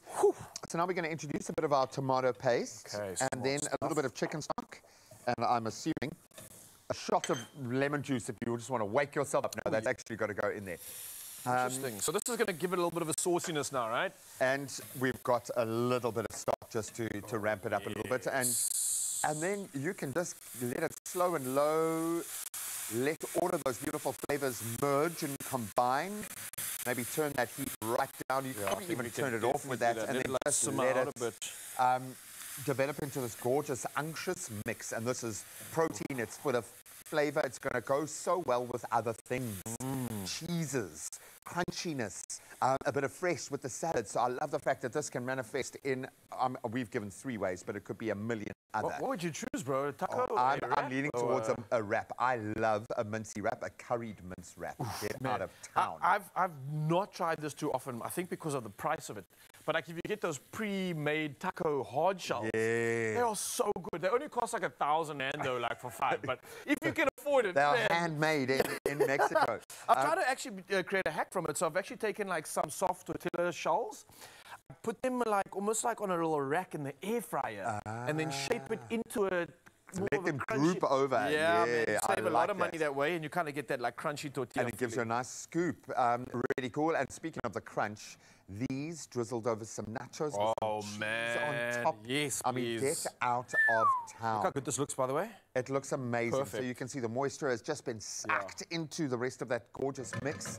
It's going to have a bit of spice, a bit of heat. Absolutely majestic. And I'll this show the you can camera turn what into this looks about like, actually. 20 different meals. Check it out. That is good, yeah. Hey, what would your go-to be? I do like the idea of like a crunchy taco. I'm thinking a taco, and like I would leave this, put it straight on like something that doesn't melt on the table, and then literally just scoop out of this thing, bro. Almost make it like any way you want. Okay, well, let's get a grown-up to actually help us out. So can Majosi please join us in the kitchen? Man. You need to feed that belly after that beautiful rendition that you gave us, man. Thank you. You were going to call me. No one told me. No one told me you were going to call me. I knew it. I just knew it. Yeah, but this is the thing. Do you have PTSD from the show? Every time I look at you before you're about to do a segment, you're like, what are we doing? What are we doing now? Have you not learned by now, guy? No, I went to the toilet and I was like, let me get back quickly because I feel like this guy's going to call me. Well, you're officially part of the team. So we've got options. Yeah, many. So we've turned our beautiful savory mince here into nachos, into our little soft shell tacos, or a wrap. The choice is yours. You can have them all if you want. Have them all, but what would you choose, bro? What would I choose? Yeah, and you can have a taste of any. Oh, and I don't know who's made what. Oh, no, a proper chef made them all. We are going to lie. I've made it, so you don't have to worry, bro. It's all safe. Actually, Rylan and I were here meal prepping for the whole week for all of our guests. Yes. That's how much we love you guys. So we were like, what would Majosi love? 100%. We couldn't decide, so we made three things. I thought maybe the wrap. He said the nachos. What do you reckon, bro? It's between the wrap and the nachos for me. You can have both, eh? Both. Okay, go for it. Have a taste. Just have a little taste of either one. Can you give him a...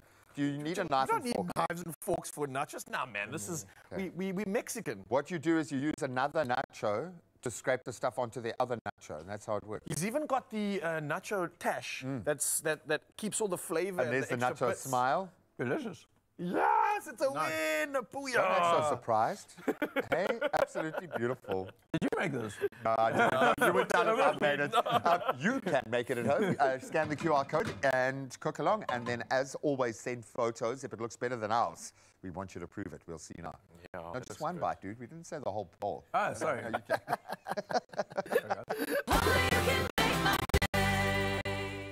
Get inspired by colour and stand to win. Plascon is giving away 2,000 Rand cash every Wednesday, and you could be our next lucky winner. All you need to do is follow Plascon South Africa on social media. Then head to the competition post on Expresso's Facebook, Instagram, or X and tell us which of Plascon's handmade colour wheels is your favourite. Don't forget to include hashtag Plascon Colour Forecast 2026 in your entry. T's and C's apply. See expressoshow.com for more. Plascon, make your own world.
It's my feel good show.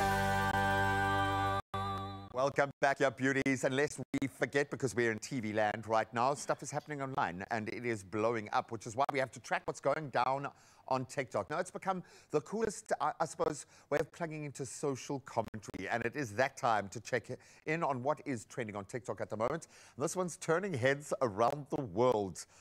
I don't know how we're going to even watch this. The 2025 Victoria's Secret fashion show.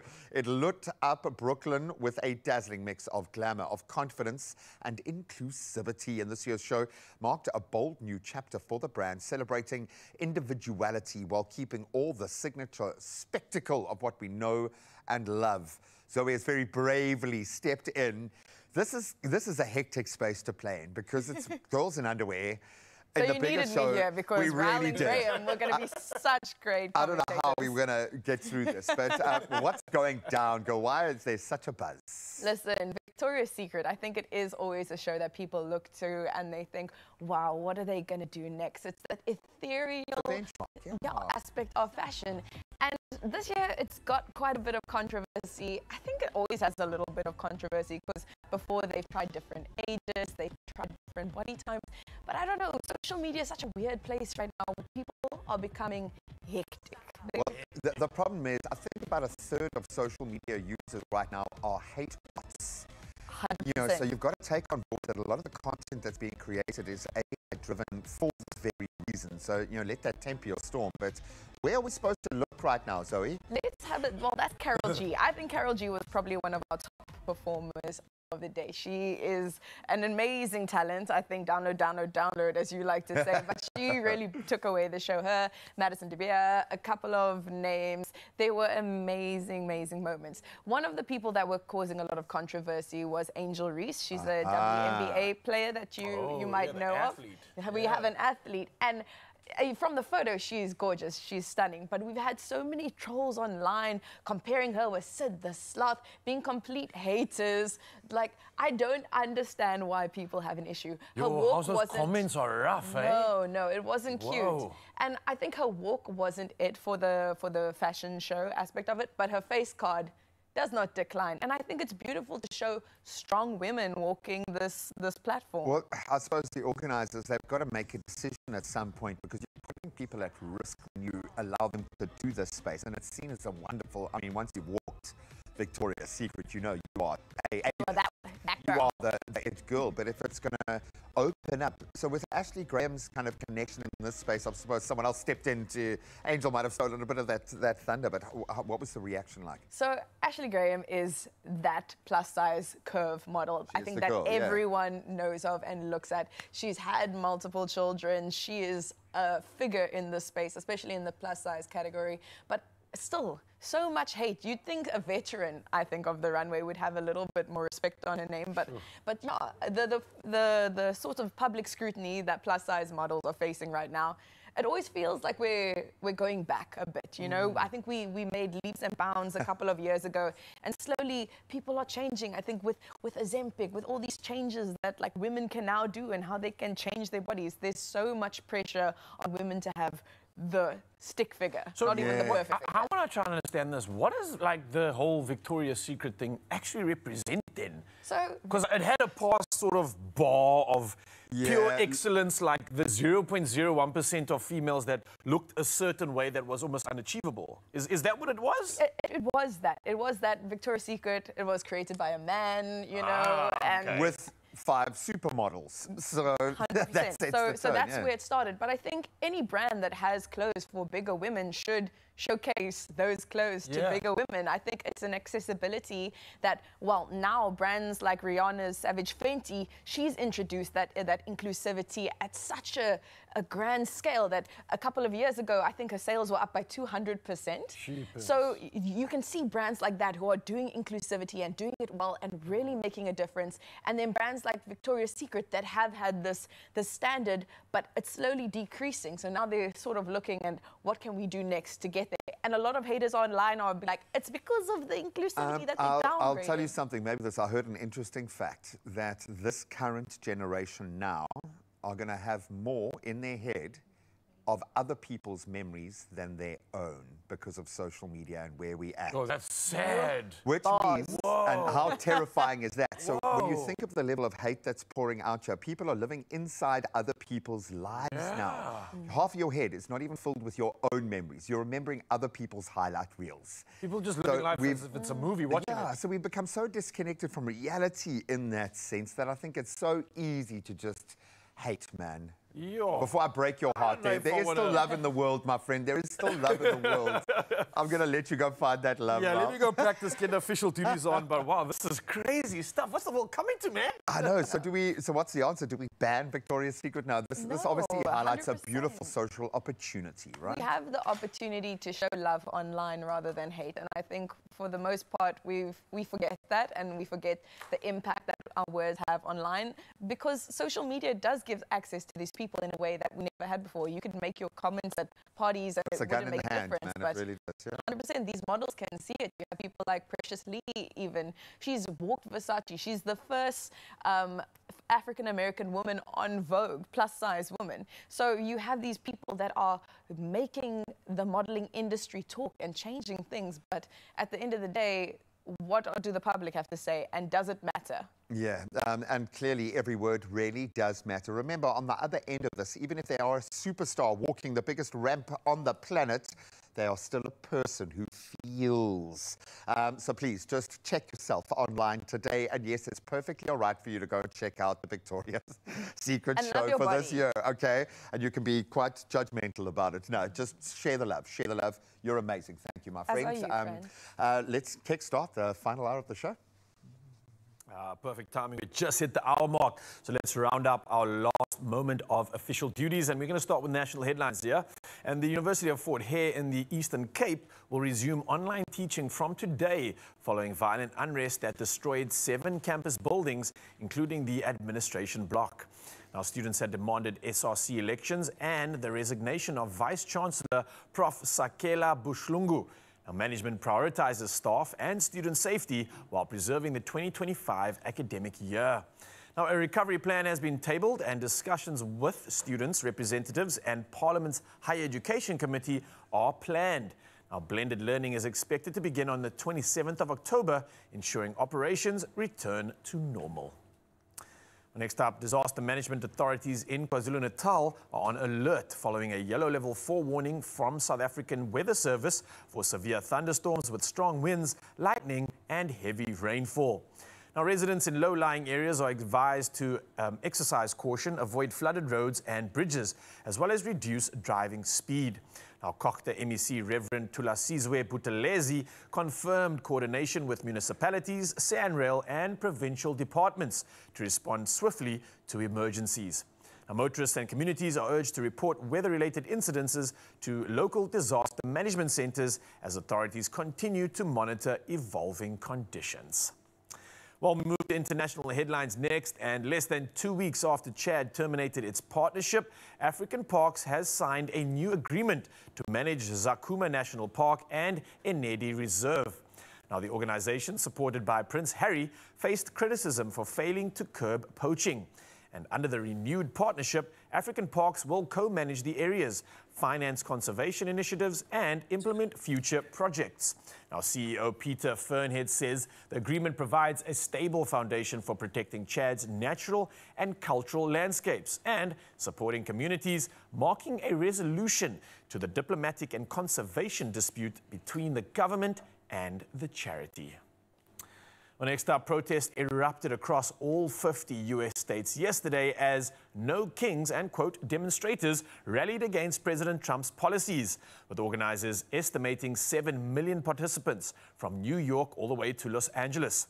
Now, crowds demanded protection of democracy, reforms to immigration enforcement, and opposed authoritarian tactics. Now, Washington and New York say peaceful marches, while Los Angeles witnessed limited clashes requiring tear gas. Now, protesters used colorful signs and creative displays, including a giant Trump balloon. Now, Trump reacted by posting a series of AI-generated videos to his Truth Social platform depicting him as a king. Interesting stuff indeed. But for now, though, we round up the headlines with something inspirational from another South African. We're talking about South African photographer Wim van der Heever, who has clinched the grand title at the prestigious Wildlife Photographer of the Year competition, hosted by London's Natural History Museum, triumphing over 60,000 entries from 90 countries.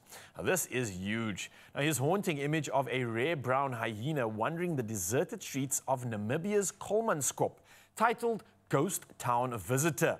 And it was the culmination of a decade-long pursuit using camera traps. And the photograph not only won the urban wildlife category, but also captured the overall title.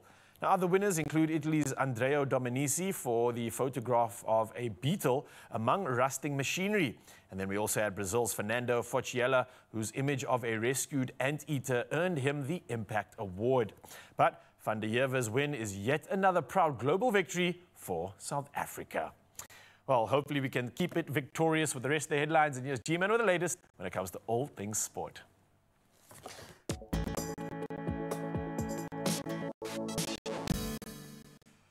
Thank you so much, my friend. Going through those headlines one last time after the weekend, let's tell the tape in rugby. And DHL Stormers, they maintained their unbeaten Vodacom URC run with a dominant 31-13 win over Zebre in Palmer, led by, once again, Sasha Feinberg and Goma Zulu's brilliance. He's on fire at the moment. Meanwhile, the Sharks, they suffered a shock 34-26 home defeat to Ulster. Very frustrating, especially looking at their Bok-loaded lineup.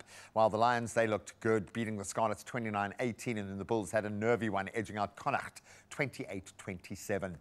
Now we get into hockey, and South Africa completed a historic double at the 2025 African Hockey Cup of Nations in Ismailia, with both the men's and women's teams storming to victory and booking their spots at the 2026 FIH Hockey World Cup. Well done. So the men did it in style, thrashing our old foes Egypt 5-1, while the women crushed Ghana 4-0 to claim their 8th consecutive crown. Congratulations. Now let's get back into our Cricket World Cup action, and South Africa are looking very good. They powered to a dominant 10-wicket win over Sri Lanka in Colombo on Friday, with Laura Wolfart and Tasman Brits unbeaten in what was a flawless chase. Then a rain-abandoned clash between New Zealand and Pakistan on Saturday confirmed that the Proteas have booked their place in the Women's World Cup semi-finals alongside other big guns, Australia. Now, we're going to round off with this one, just because I thought you might think I would leave this one out. Man United, they did it. Finally, they stunned Liverpool 2-1 at Anfield on Sunday, with Harry Maguire's late header sealing the victory. And, of course, easing massive pressure on boss Ruben Amorim. This one really did mean a lot to the fans as well. You could see it. Then a little bit earlier, Arsenal beat Fulham 1-0, and that, of course, keeps them on the top of the log, while Erling Haaland's brace fired Man City past Everton. We're going to have a look at the top 10. It's all shaping up beautifully, and that's where we leave our sport for this Monday morning. Let's get one last look at the roads.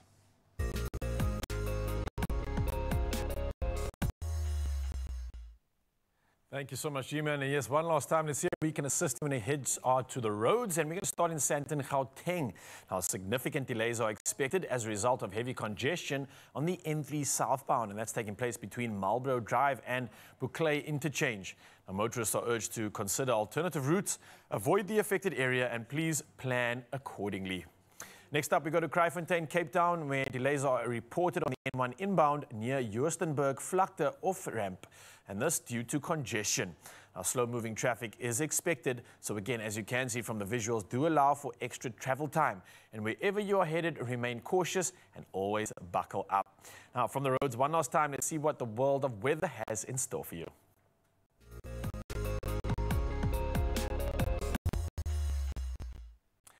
Now, the South African Weather Service has issued a yellow level 4 warning for severe thunderstorms, and that's over the western parts of the northwest, with flooding of roads, low-lying areas, and possible bridge closures expected. Now, we also have a yellow level 2 alert, which applies to the western and central northern parts of the west, the extreme northeast of the Northern Cape, and the northwest of the Free State. Now, residents are urged to take precautions as heavy rain, hail, and strong winds could damage property, vehicles, and also affect livestock and agriculture.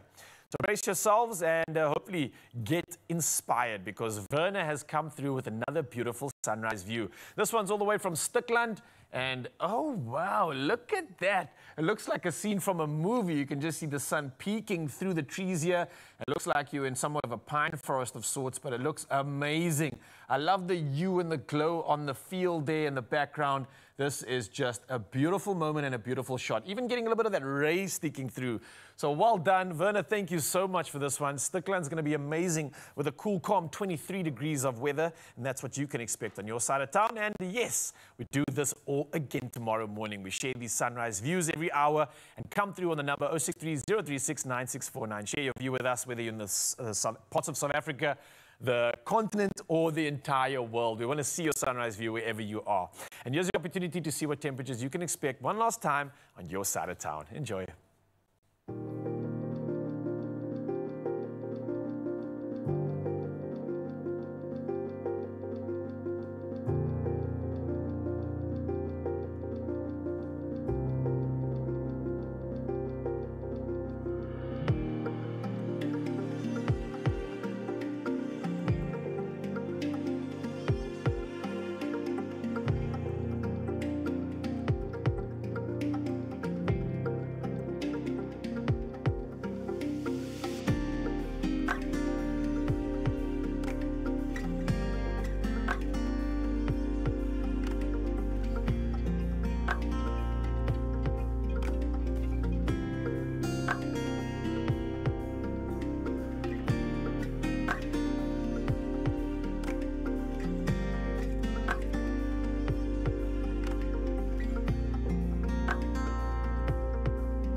So maybe you haven't got the good news as yet and you need to turn this Monday around. Well, it could be starting with a bang if you play your daily lotto, because there is an estimated 350,000 Rand sitting in that jackpot.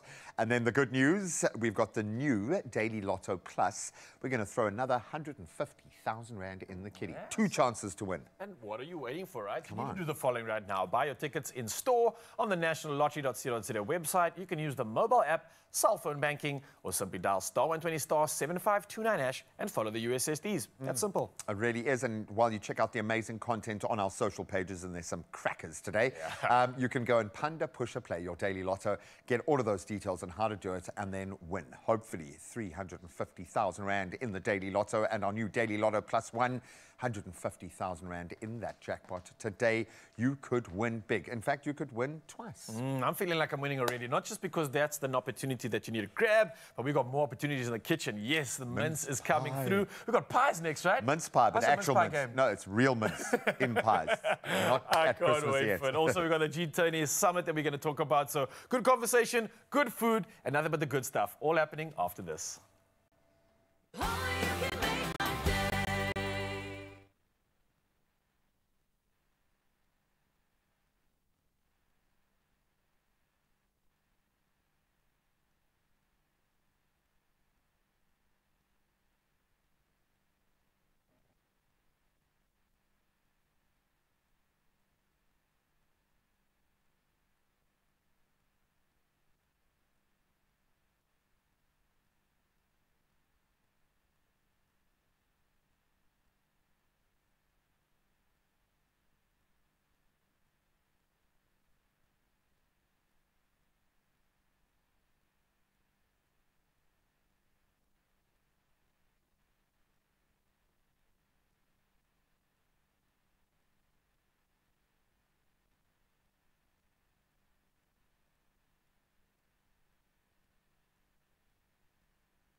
It's my feel-good breakfast show. Welcome back as we try to be as grown-up as we can and talk about very grown-up things. Now, this affects all of us, and I think it's worth even those of us who think that we are unconnected from big economic moves like the G20, how that filters down to us. We are zooming out to understand how global economic decisions ripple into our daily lives here in South Africa. And yes, South Africa's kind of been front-page news across the globe, so we can understand where we fit in. What does it mean for us? From interest rates and currency shifts to commodity prices, job markets, many of the economic pressures we face begin at tables far from home, in ivory towers sometimes. But those who sit at those tables and how decisions are made, that's something that I know little about. Bodies like the G20, the IMF, the World Bank shape the rules of trade, of growth, of financial stability across the globe. So let's understand what they do a little better. To help us unpack these global forces is Dr. Elijah Masubulele, Deputy Executive Director of the incredible Institute for Justice and Reconciliation. And it's crazy that you are talking about economy when you have the background that you do, but it's money is the gateway. All of us are affected by it. You like it, you don't like it, we are affected by it. Death and taxes, baby, death and taxes. No, thank you so much for taking the line that you do, because I think you underpin a lot of the social development that needs to happen during these moves. Global economic governance. We've got bodies that do that, but how does this work? Is this a law-making body? I don't think so. So put it into perspective for us. Look, I think first of all, we need to understand what is this global economic governance, number one. So you've got systems, you've got institutions, that make these rules, but why is it important? And I want to take you back to 2008, if you remember, where we had a credit crunch. I am old enough too, Yeah, so we had a credit crunch. And what caused that? That was a lapse in governance. Yes. Now, it happened overseas, but it affected now us here, locally. Now, you remember people lost jobs, people lost their homes, and so forth. So the ordinary man might not understand what happened here. What was that? But what caused his downfall was what happened overseas. So basically, the global economic governance is important in a sense that, the economy is interconnected. Whatever happens, in other countries will affect what happens here at home. So we need an oversight body. Yeah. But how does this then differ from the International Monetary Fund, from the World Banks, from these bodies that should be keeping this in check, right? Yeah. So you've got different bodies playing different roles. So let's take, for example, we've got the G20. Now, the G20 is not necessarily a law-making body, but it's a platform or a forum for coordination of policies. And then we've got the World Bank. Now, the World Bank plays a crucial role, and I'm going to explain later, what does the World Bank do. So you've got the World Bank that is focusing on development.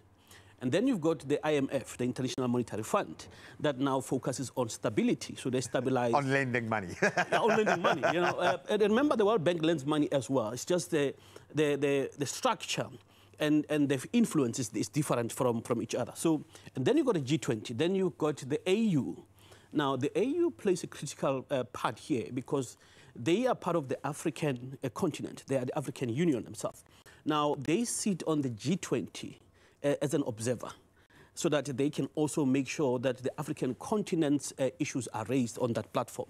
And then you've got the World Trade Organization. Now, the World Trade Organization now regulates the trade. So what happens between countries? If there's a dispute in a trade issue, that's where the World Trade Organization comes in. Now, let me take you back again now. Let's look at the World Bank. So the government says, look, we want to create development in a particular area. We've got an issue of unemployment. Now, the World Bank says, oh, great, we love that. We're going to give you 300 million. Please. Yeah, not you. But anyway, we're going to give you 300 million rand or dollars, whatever the case is. Then you go and develop a solar project where you can create now employment. Now, the IMF, on the other hand, says, look, you have an issue at this point with exports. You can't pay for your export or import, so therefore we'll give you money for that. We're going to stabilize your economy so that your rand can be stronger, and then you can be able to move in the economy. Export. Yeah.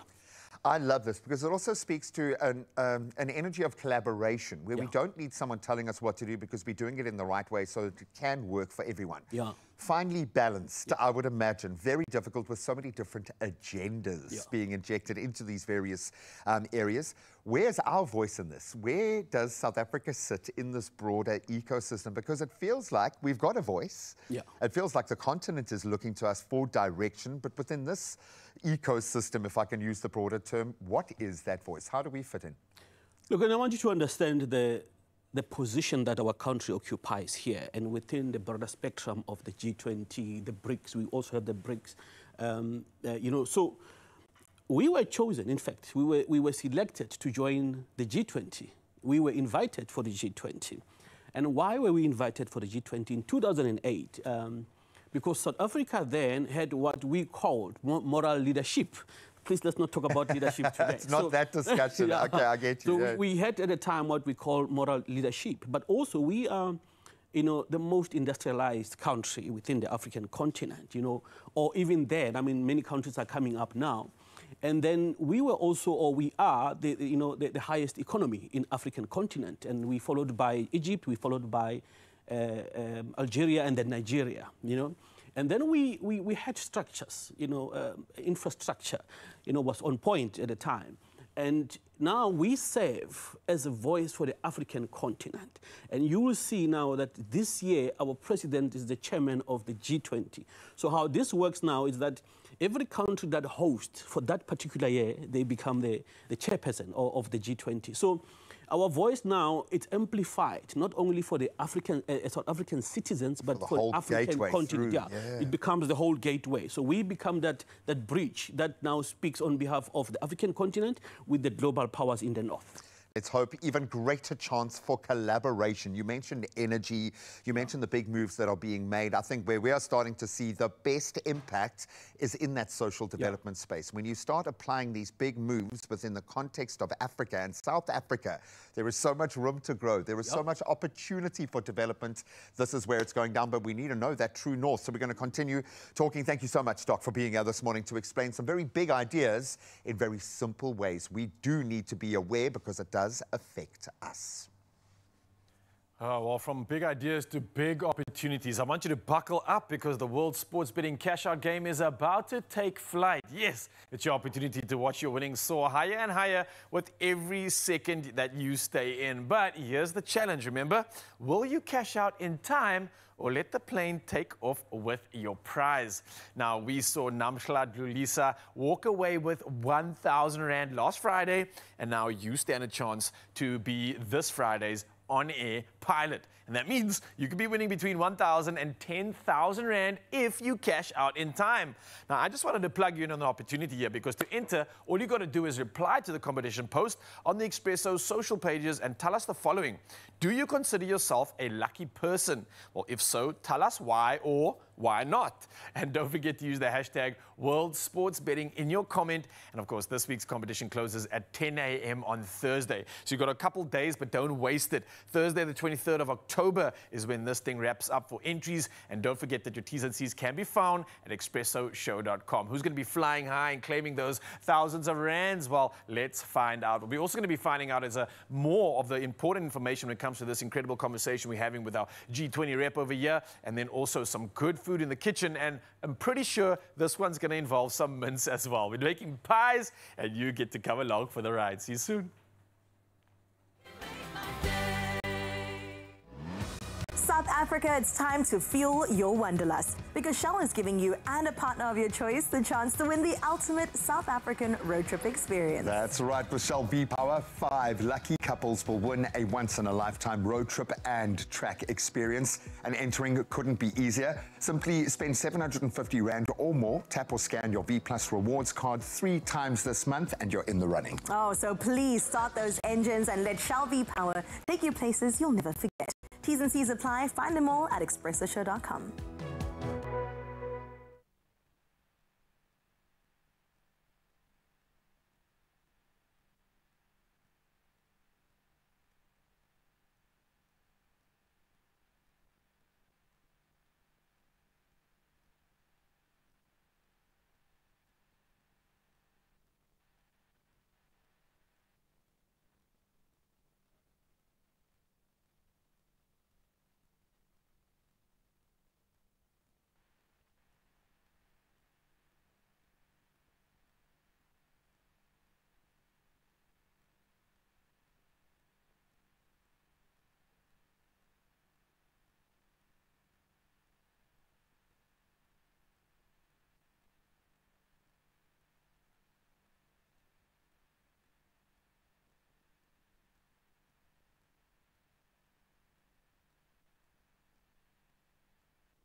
Welcome back to a great economic discussion, obviously in light of the G20 summit that is going to be putting South Africa, I think, front and centre. We are the chair host for this one. We've explored who shapes the rules of the global economy in our first discussion. Now we're going to turn on to how the system affects South African households, our small businesses, the lifeblood. Still with us, Elijah is just blowing my mind, taking the biggest concepts and dressing them down. So thank you so much. Where do we look then from a South African's perspective? I suppose maybe the overarching question is why must we as everyday non-economists be looking at the G20 and those moves, and how should we look at it? What should we be interested in? Yeah. You see, and this is key. You know, I mean, economics should actually become, you know, a basic subject for all of us. Yeah, you know, why? Because economics affect you every day. Now, you use taxis, you pour petrol, you buy food, and so forth. Now, when there's, let's say, for example, the central banks of the world now increase interest rates, now that will have a ripple effect on our own central bank, that they will have to raise the repo rate. When they raise the repo rate, obviously, the home loans becomes more expensive, credit cards becomes more expensive. If you're in any sort of debt. Yeah, if you're in any sort of debt, everything now goes up. But now, it's not only that case. Now, let's take, for example, you've got an oil price that goes up, you know, in the USA, for argument's sake. That now has got a ripple effect into what happens in terms of our petrol. Now, your petrol now becomes expensive. When petrol becomes expensive, you go to the store, they have to increase the products. In fact, if you go and look at what's happening to our products now, the products have become smaller. What you used to buy... And more expensive. And more expensive, in actual fact. So that is a decision, or that is an impact that happened in the global space, but now it affects the household. So each and every one of us that is consuming certain goods are affected by what happens in our neighbors globally. And that says therein lies the opportunity as being the host nation to drive our agenda. So we would assume then that buffering for those sorts of financial moves, looking at the trade wars that have been happening over the last year, and how we became so pivotal in that for a moment there, when I would imagine the trade is rather skewed in one particular direction. So what do you think is going to be put on the table? What is our dear president going to be driving at this year's meeting of minds? Yeah. Look, the president has put three aspects on the table, and he speaks about solidarity, he speaks about equality, he speaks about sustainability. So we need our projects need to be sustainable. And, you know, solidarity in terms of we need to be united. You know, the whole world needs to be united. There's no point that we want to achieve greatness, but we keep fighting. Because the knock-on effect is too quick now. You know, if someone is not playing by the rules with everyone in mind, you will see that negative effect literally instantaneously. You will see. Take, for argument's sake, the war between Russia and Ukraine. Ukraine is the great importer or exporter, rather, of wheat.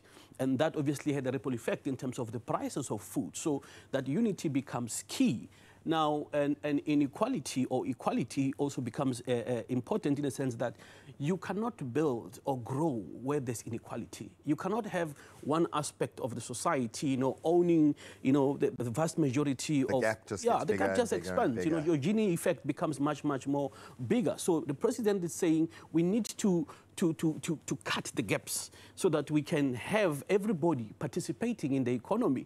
You cannot have only one sector participating, the other sector is living in poverty. So we need to reduce that poverty. How do we do that?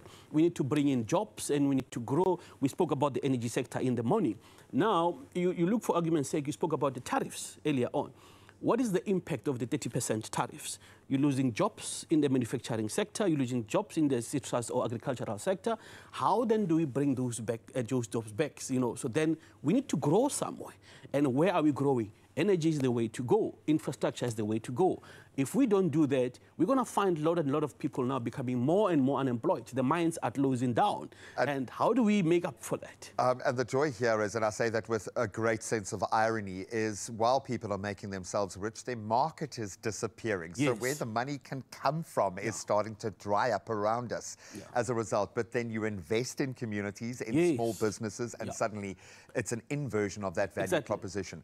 So what is your hope and your dream in your heart of hearts as someone who spends a lot of time looking at the human connection to economy? What is your hope for this G20?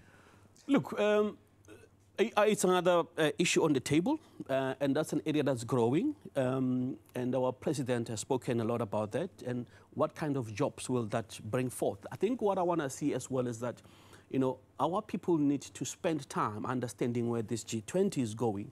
For one reason, universities are going to produce candidates, but what kind of candidates are we going to produce? What do they need to look like? What do they need to look like? I mean, are we preparing them for the current environment, and are we giving them the skills that are going to be relevant in the current climate? Or are we still producing somebody with a degree and they don't know what to do with this degree? So I would want people spending time on that, understanding what kind of products do we need to produce. But also, I think what I want to see is that we need to come up with sustainable projects that are going to create sustainable employment for our people. We can't have people working for a month and they're out of a job. It's not just a trend. It's not just a trend. We need to set up a system. We need a system that works. You know, debt relief. I mean, we're spending so much money. I mean, about 77%. We're carrying about 77% of debt to our GDP.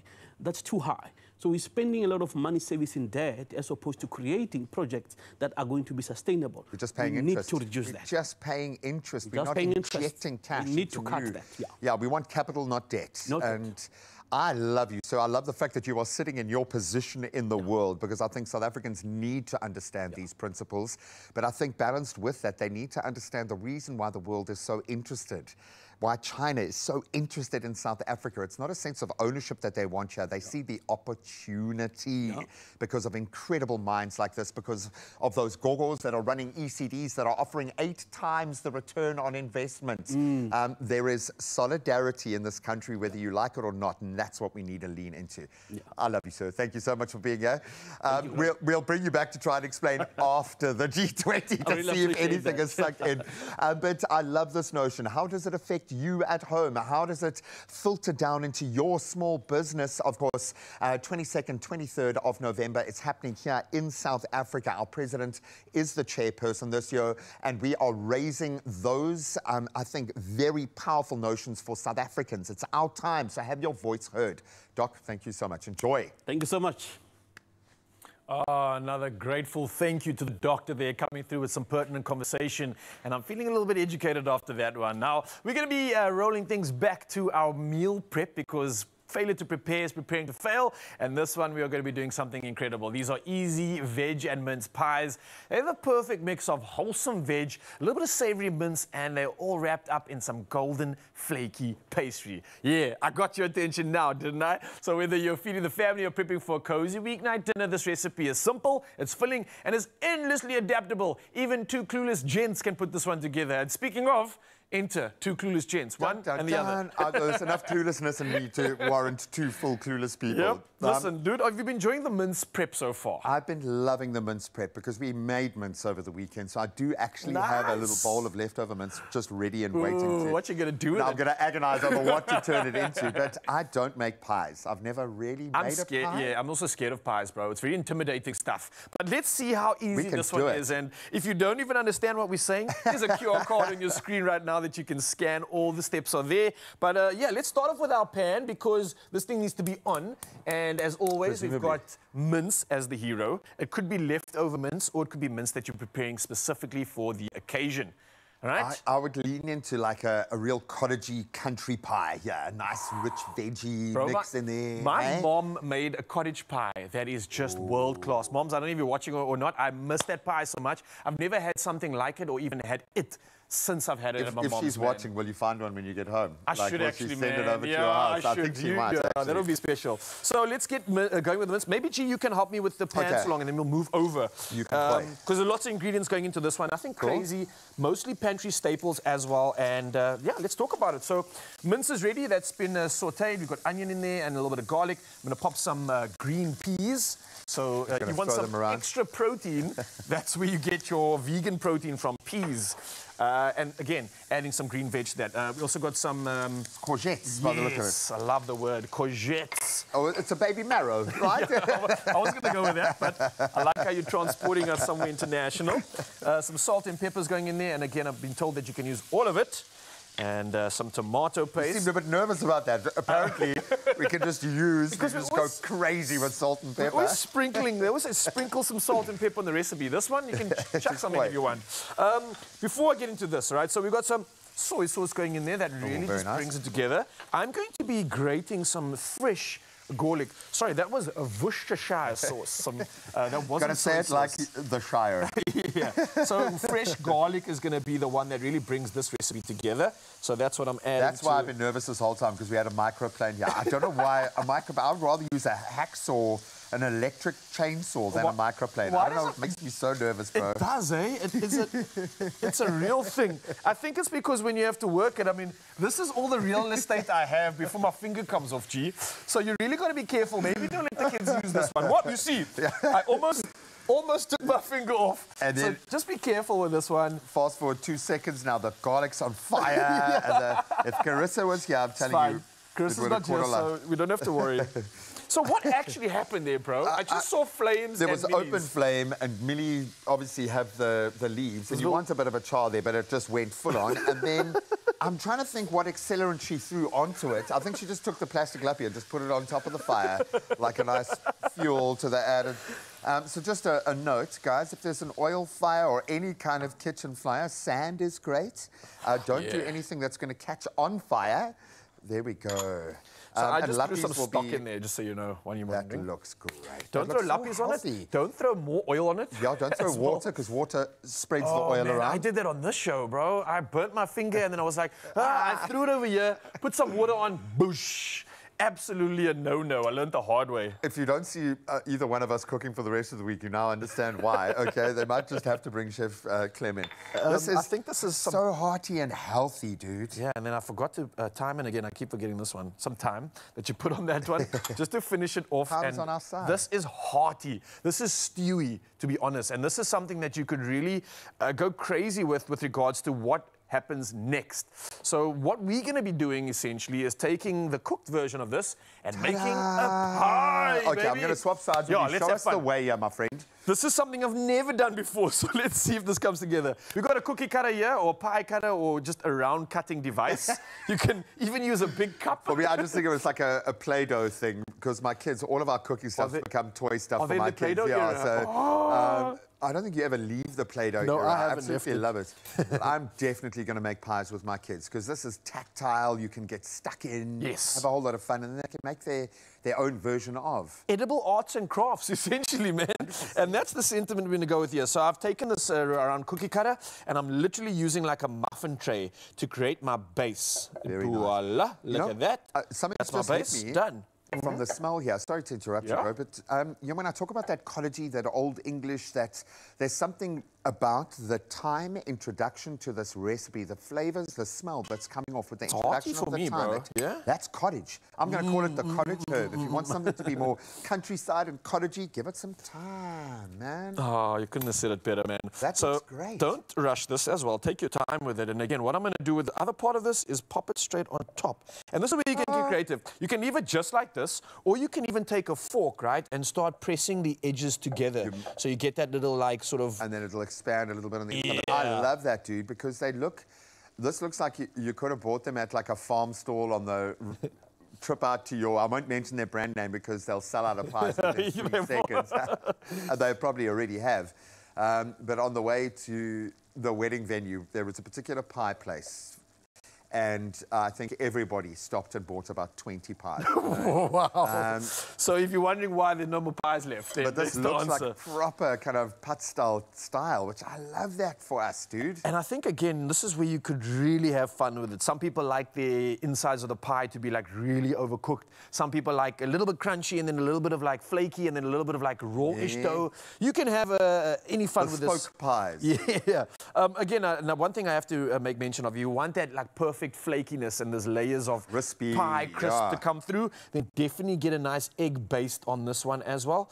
And literally just rinse and repeat this process, man. Start getting creative, make some fun shapes and designs, and that's your pie game. And you got to take the little corner one and make a leaf and put it on top. Oh, the little leaf of pastry on top. Now we're getting artsy. All right, well, you can get creative, and as I always say, push the boat out and show us just how creative you are. Scan the QR code on your screen, and then you can cook along. You'll get sent the all the ingredients and a little play-by-play, and it's super, super easy. I would say go and get started right now, but you don't want to move a muscle because after the break, Majosi is going to be performing just, well, for me, but I'll let you sit in and listen as well. Now he's here for you. We'll see you now.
It's my feel-good breakfast show.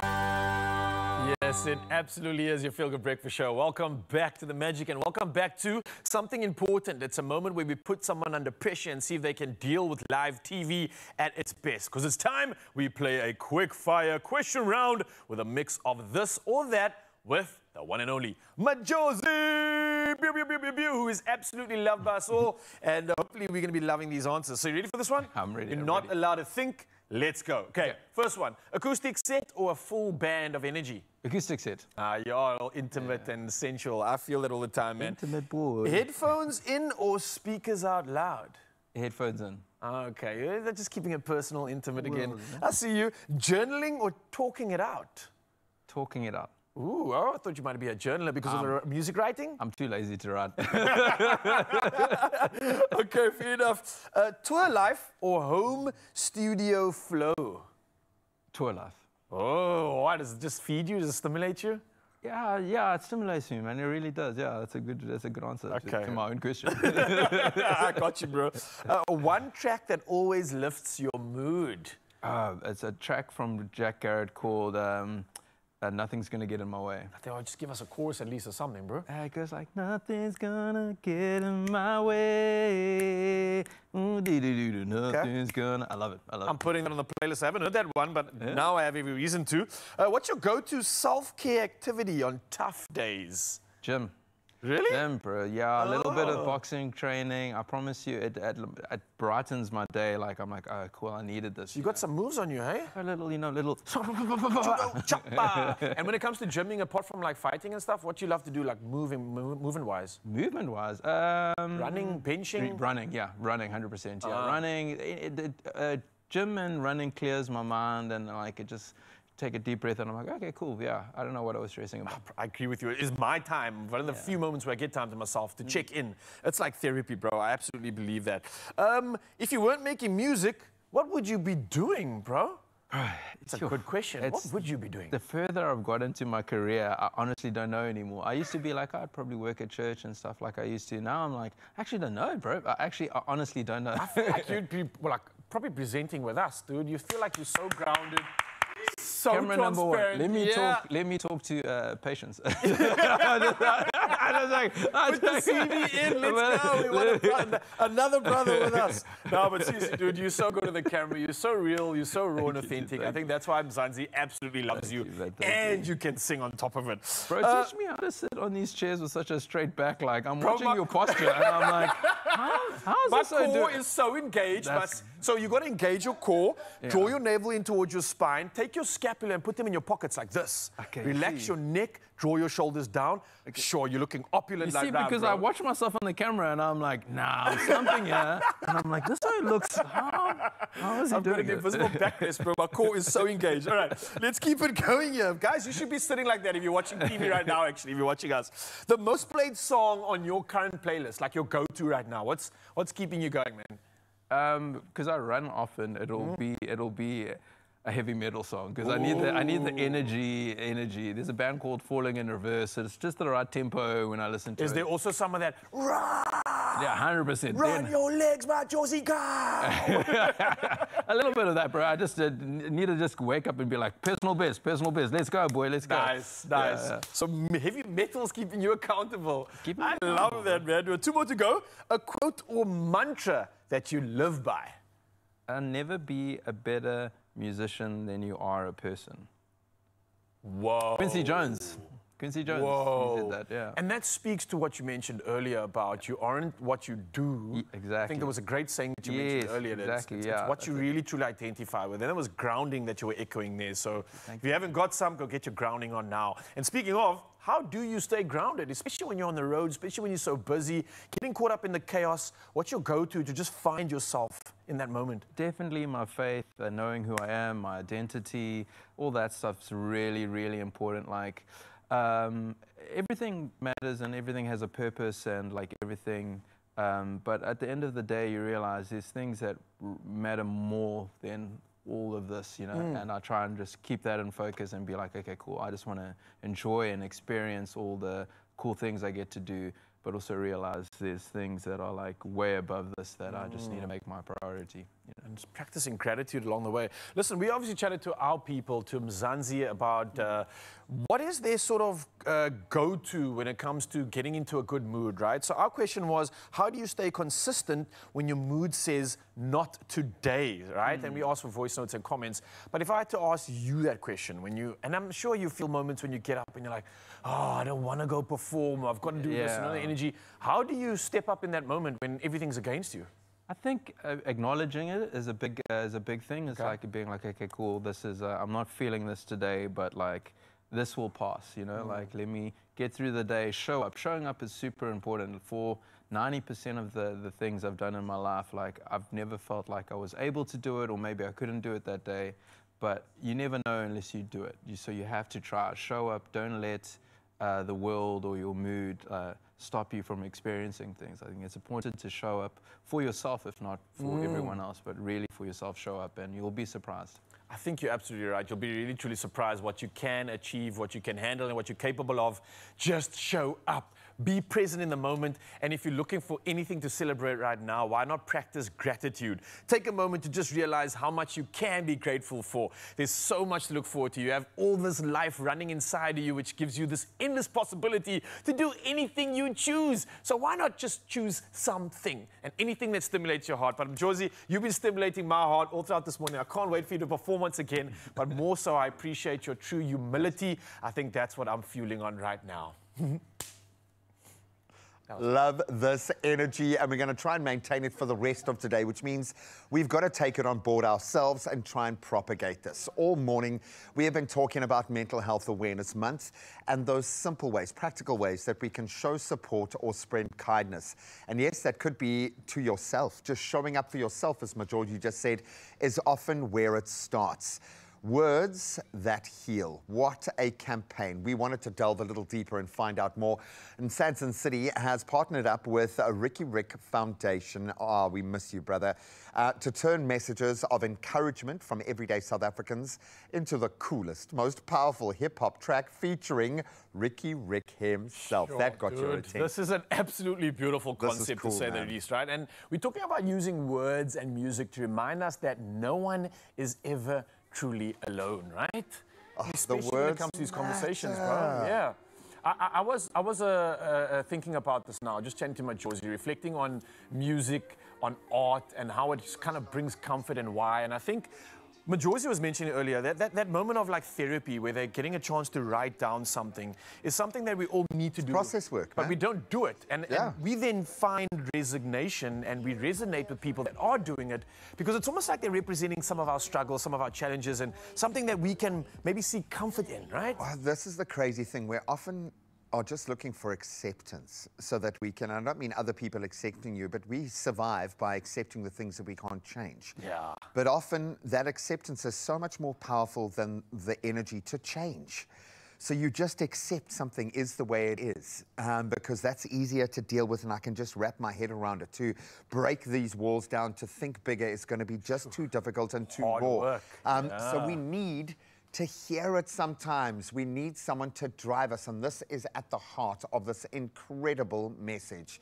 Words that heal, turning real stories into something that can uplift others in the moment. Yeah, man, this is honestly just so beautiful. And you can go stream this song right now on YouTube and SoundCloud. A song that's inspiring, one that I think we're all going to resonate with, and one that you need to jump on right now. Words that heal. The song is out, and we need to get on it. Oh, and you need to get in it. So please, if you're close to Sandton City, go to the Words That Heal pop-up. It's in Sandton City Shopping Centre.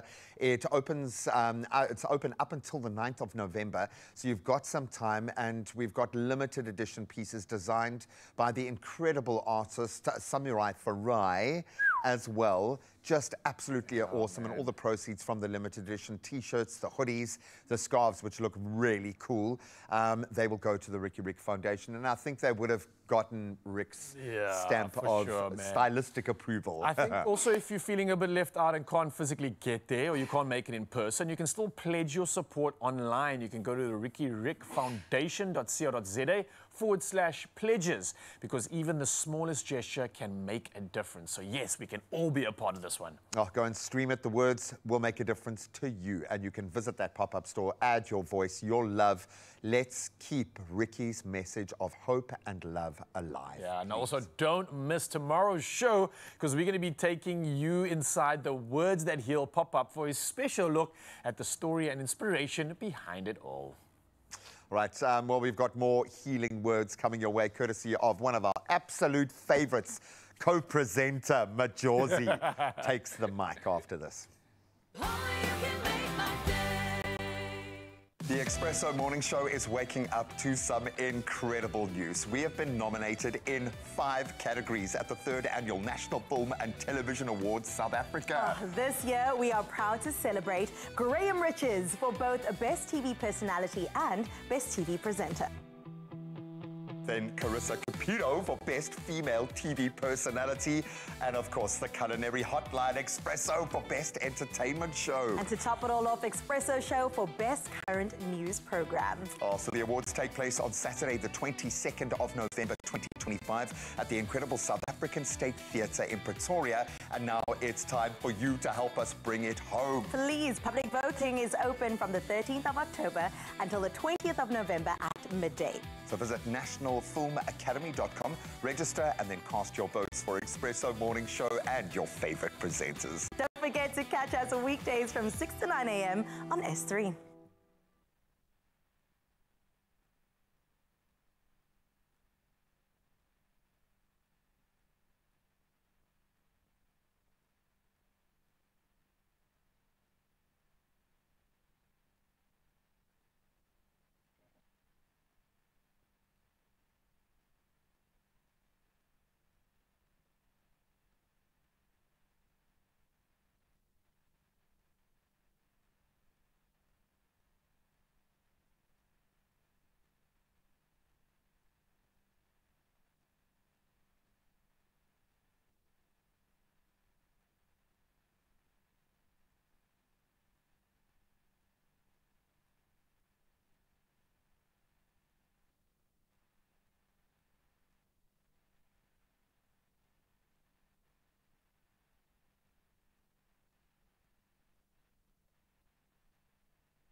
It's my feel-good breakfast show.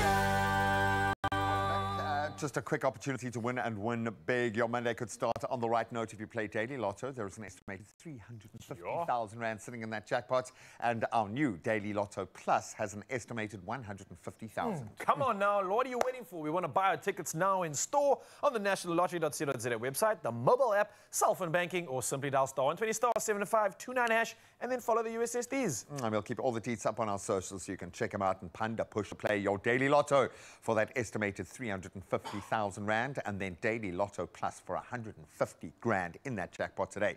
So double your winning chances. Good luck. Yeah, we don't need luck for the next one because, of course, Majoz is sending us home, taking us to a beautiful place with another absolute banger. This one is called I'll Be There. Let's go. Hi, my name is Majozi, and I'm going to sing you a song called I'll Be There. I'm also going to be playing in Dubai this weekend at the Els Club, so if you're watching from Dubai, come through to the show.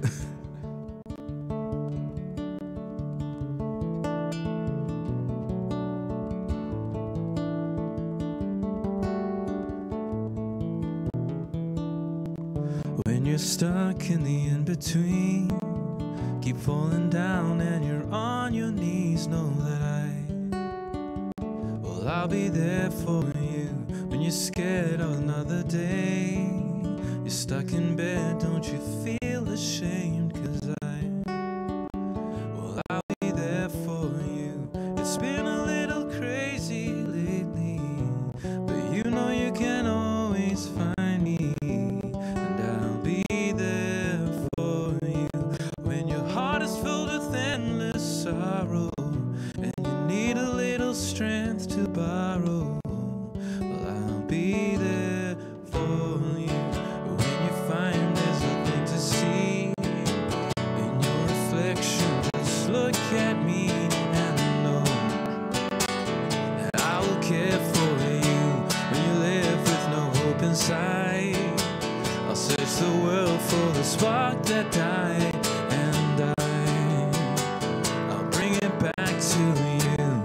It's been a little crazy lately, but you know you can always find me, and I'll be there for you.